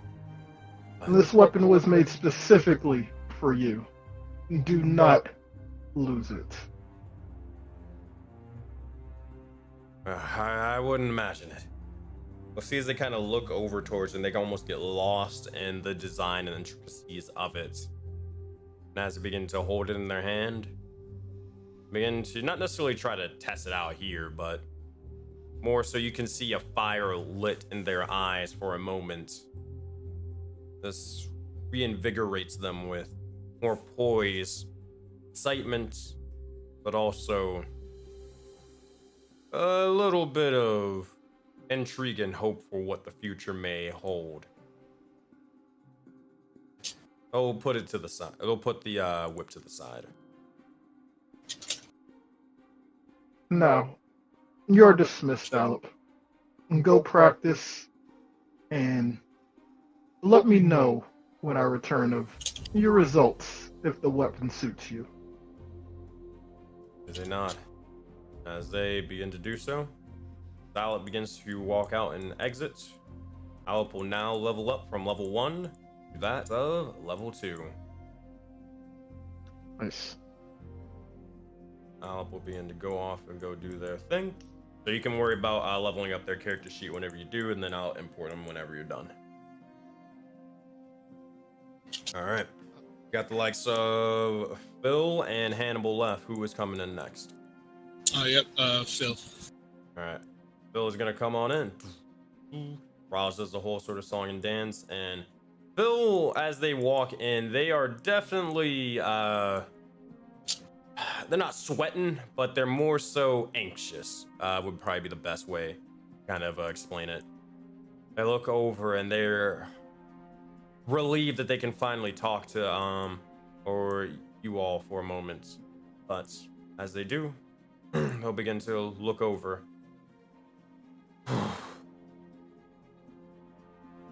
Boy, am I glad to see all of you for a moment.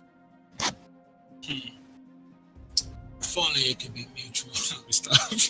No, she'll say, please, report.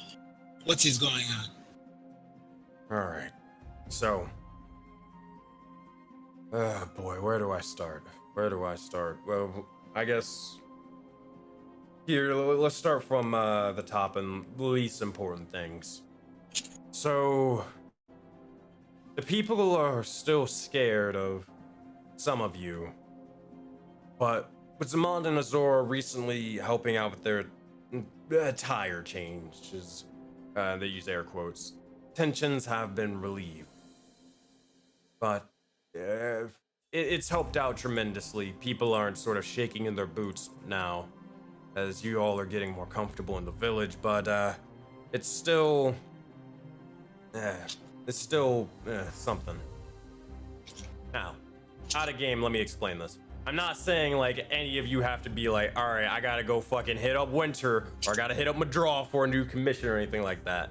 It's more so they're just saying, hey, yo, I don't know, put or take off the armor or whatever, and not be immediately strapped and ready at all times, or put on a cloak or something that is hiding in the battle scars, the wounds, and the blood, and the broken bones. That's kind of what they're asking for. So I'm not asking you for another commission. Don't get crazy. Technically now, isn't the only one armor Cora? So Cora is practically naked, so is Addy. Me and Zaman are dressed up, and Agni just has a shell and a tie. It's more. I can't wear armor. Well, yeah, Agni can't wear armor. It's more for those who aren't wearing shirts and shit. I mean, that blood and those scars and more are definitely terrifying to just a random kid walking in the street. Comedy. That's discrimination, boy. I don't even know how to feel about that. You're terrifying, bro. Just understand it. Bro, you're an Oni, bro. They scared of you. They scared. Bro. Oh, Discrimination. Man. So is the Oni's life. That's actually in their lore. They are very much fucking discriminated against.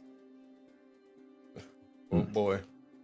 But regardless, jokes aside, that's kind of what they'll report when it comes to the attires and all that stuff. But you'll see as Phil begins to look over and they begin to kind of lean forward and they will say this. As I get serious. All right. I've tried to find a couple of you to talk about this earlier, but this needs to be addressed and addressed very, very soon. I'm referring to the giant tower. The giant thing that... Here we go. No one's mentioned it, and it's been the talk of the town, and I don't know if you guys have done anything with it, but we have. No one knows whether you have, and they've kind of just started assuming you haven't done anything with it. People are beyond terrified, and they're waiting for someone to address it or say anything about it. Sorry.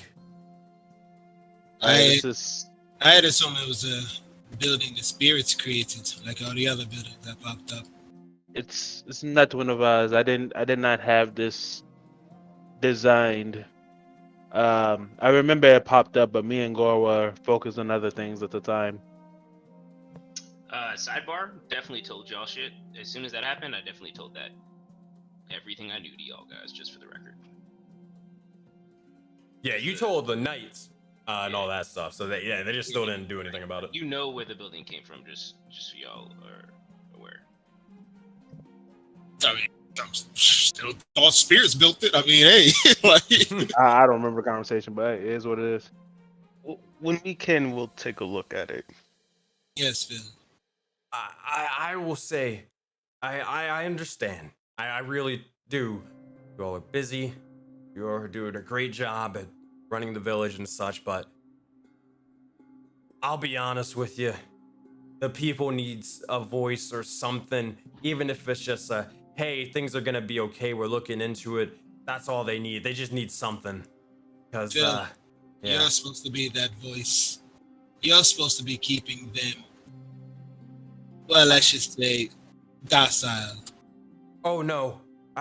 No disrespect, I have. It's the reason why they're not banging down the doors right now. He means that with a genuine honesty. If he wasn't there, bro, this would have been 5 sessions later, riots and mobs in the streets. I don't think we want to downplay the contributions of Phil. I think he's doing the best he can with the current situation. The festival will help, but maybe this is a concern we should tend to ease the minds of the people. She'll nod and just go ahead. Nah, or just state, just recently there was this big creature outside that could have blown up the entire village. Some things takes more presence than others. I know the village is antic about a tower, but had we not taken care of what we did, there wouldn't be no village. Not to mention, they see buildings pop up all the time. Why be so pressed over this one? Well, the sheer size of it. It towers, everyone can see it from a mile radius or even further and such. And it's to put it lightly, it's scary. That's what they're basically. They're terrified of it. Hey, Phil. This tower is somewhat of my doing. I'll go there right now and handle this. Thank you. Thank you very much. We have only one more person. Then we'll handle it right after that. I'll get a head start. The last one's Hannibal, right? I don't fuck with Hannibal. Yes. I mean, he's a G. I don't need to talk to no OG like that. Fair enough. Phil. Oh, there's one other thing. Unless it's about unless you still have something for the tower whole thing. No. I can wait till you're done. Thank you. And well, everybody heard it. Everybody's seen it. The whole World Tree incident has people shooken. Now, I don't know what the heck happened, but this is more of a report rather than a request on, well, it just has people scared. The likes of the tree, the likes of explosions happening. Yeah. Like, and trust me, and I understand what you said, Cora. I do. Things take precedence, but, yeah, I've been able to try to tell them as much as possible, but they need the voice of you guys for this one. Phil, I will address the people. Gather Ido. I will put their concerns to rest. However, we do have a meeting to conclude. And before we head out to the Kraken, I will talk to the people. Also, Phil, we're already working on ways to address this. Just for your information, this was a cowardly attack by the ops, and we're creating a mission to rescue who we can, as well as starting the national office of the Tree United Survivors as a fund and a foundation to help any refugees that are a result of this atrocity. The festival that we are planning to put on has been renamed as the Festival of Renovating, Energizing, Innovating, and sponsoring the downtrodden orphans to the Mushroom Kingdom. You, as the head of this committee, will be in charge of ensuring that we have a large amount of donations and getting everybody excited for this as a celebration and remembrance of the tree before the atrocity happened.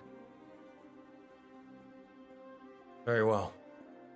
Phil, can you handle this promotion? Oh. Well, I see. If these stocks can still go into the ground, it's be a piece of cake. Let's do it. You all just remember, told us you want this village to be known as something, known for something. We are going to make sure this kingdom is known throughout all of the valley, in day and in time, all of Voden. Just bear with us. Yes, and you will be the vice president of the Notus Foundation. So make sure you keep that in mind, as you are the voice of the people, Phil. I'll see as they nod. Thanks. I'm going to say. And I'll walk out with Phil, you know what I'm saying, chatting him up. You know what I'm saying? Be like, yo, how you feel about garlic, bro? You ever try keto diet? Or you muscle up? Oh man, they'll say no. I don't think so. Is it really up there? Is it really good? We passed by the bar on the way to the tower, right? Yeah. Actually, yeah, you would. Yep, and then Gore's gonna follow. We only got about 8 more minutes left in the session, so we'll handle the Hannibal stuff, and that'll probably be the end of it, and then we'll come back next session with the talking to the people and then heading to the Kraken right afterwards. Those little small scenes and then going to the Kraken. But Copy. Hannibal will begin to walk in after Rouse calls him in. As he begins to do so, they kind of look over towards each and every one of you and kind of nod. Sort of same. You guys don't have a salute or any sort of thing that you guys all do, so they're kind of just all nodding. Aurora will say, first I would like to say, this situation with these Mama Murphys being handled, hopefully that ends some of the internal strife to make securing this place a bit safer. Also, as you well know, the festival is coming up. We need top security for that situation, as we'll have some VIPs in attendance. This is our chance to show to the world that the Mushroom Kingdom is not to be fucked with. I understand. I will do my best and make sure to defend them with my life. These VIPs, however, Would you want me to personally take a looking after them? Yes. Once Emir gets here, this is a delicate situation. Not only is it an ally of ours, but information is everything, and you are the observant one. Stick by them. Make sure that they have a great time, of course, but as well as protection, of course, but we have to make sure they're not getting their hands or others are getting into their ears. And also, make sure they're where they should be. Some people tend to get lost. Understood. But besides, go ahead. Should we, since we're going to be leaving soon, should we give Hannibal a sending stone as a way to communicate with us anything that happens in the village while we're gone? Yes. We've had Mal make a pair. We'll be working on others.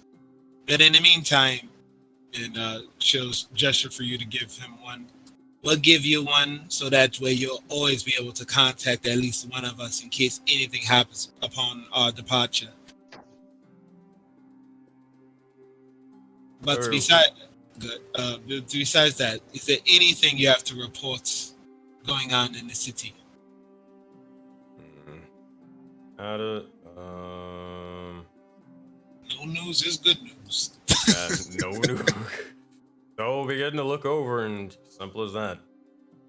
No news at the moment. I would hope to keep it that way. As will we. I'm sure you're well aware of the situation with Philo. Not so much. Unless, Agni, did you explain that to him? No. Yeah. So, yeah, Animal will say, I am not. I should look at Agni, as you spent the most time.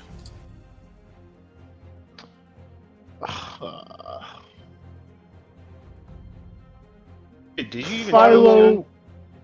No, I don't think he purposely did. Agni will look and he will say, Philo, to no one's surprise, is reaching about the end of his life, which is something that occurs for all of us. He probably won't be around too much longer, and he's already told me a few of his final requests. I'm not sure if he wanted this to be public knowledge, as most people want to be treated with dignity before their death. So I would ask everyone to do so. He's not a wounded or fallen soldier. He is someone who is just at the end of their life. Someone that still demands and deserves all types of respect.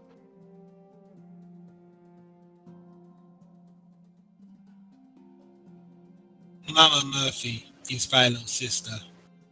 It is only because of this reason I stayed my hand at her execution.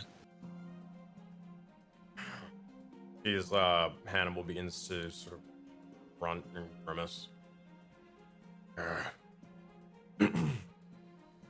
This is a situation, to say the least. But I trust that you have a plan for this, then.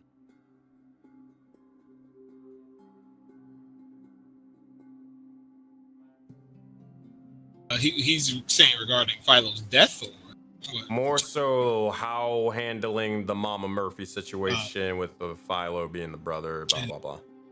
She'll say, so long as Philo lives, Mama Murphy will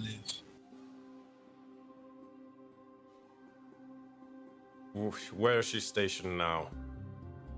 We have her in the cells within the R&D facility. Is anybody watching over that area? We dropped off Mal,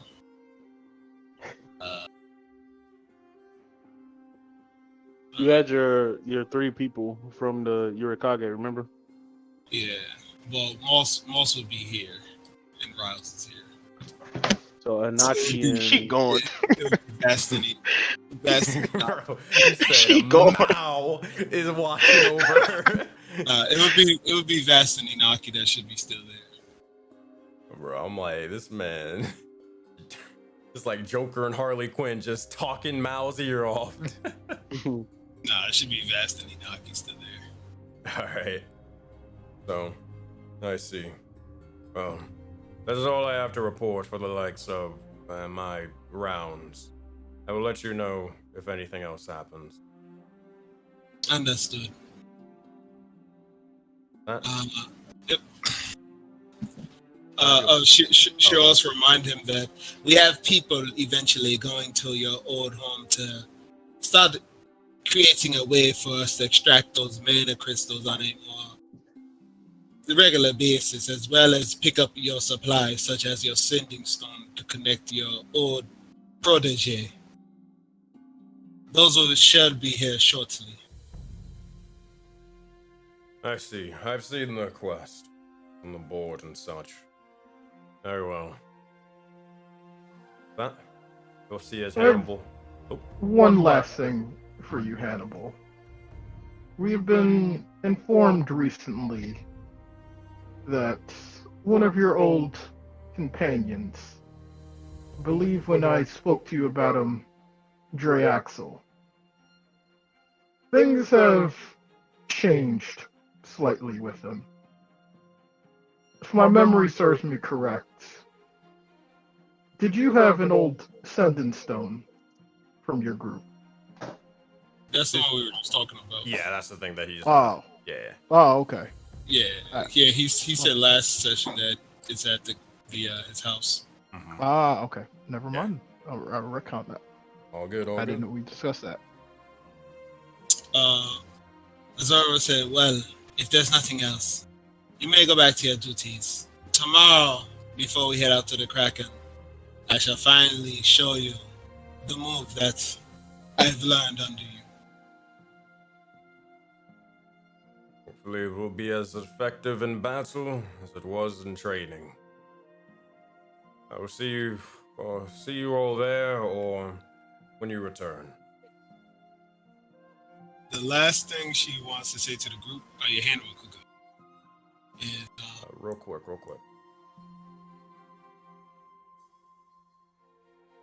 I'm saying for whatever last thing you want to say.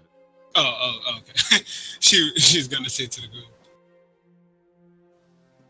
I believe we should look at Zaman, reach out to those in Vagaville area regarding building our Natus organization facility there. Perhaps it would be best that we have a way to collect donations from all over the place.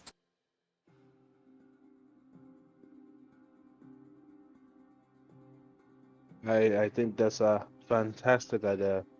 We can also build an establishment amongst the Samarans if they accept our agreement. She nods. She says, yes, a more connected nation will be a more powerful one. Yep. That's it. And with that, as you all begin to continue on, ready yourselves to begin to talk to the likes of the people and get ready to crack the likes of the Kraken. With that is where we will have to end the session today as we are at time. So I gotta get going pretty fast. So if there's anything that you guys have to ask me typically at the end of session, message or just shoot me a DM and I will answer it when I can. Sound good? Sure. I'm sending the. You did say I could send the thing to Max, right? Yeah, you're good for that. You're good. Okay, and then I'm good then. Just want to double check. All right. See you guys. I will see y'all next week or tomorrow. Yep. All right. With that, thank you everybody for everyone who was able to watch and attend. You guys are awesome and fantastic. I gotta get going, so Thank you all again. I will see you all probably, I believe, Thursday for the likes of Voden Fables. Y'all have a good one and a fantastic rest of your night. Bye, everybody.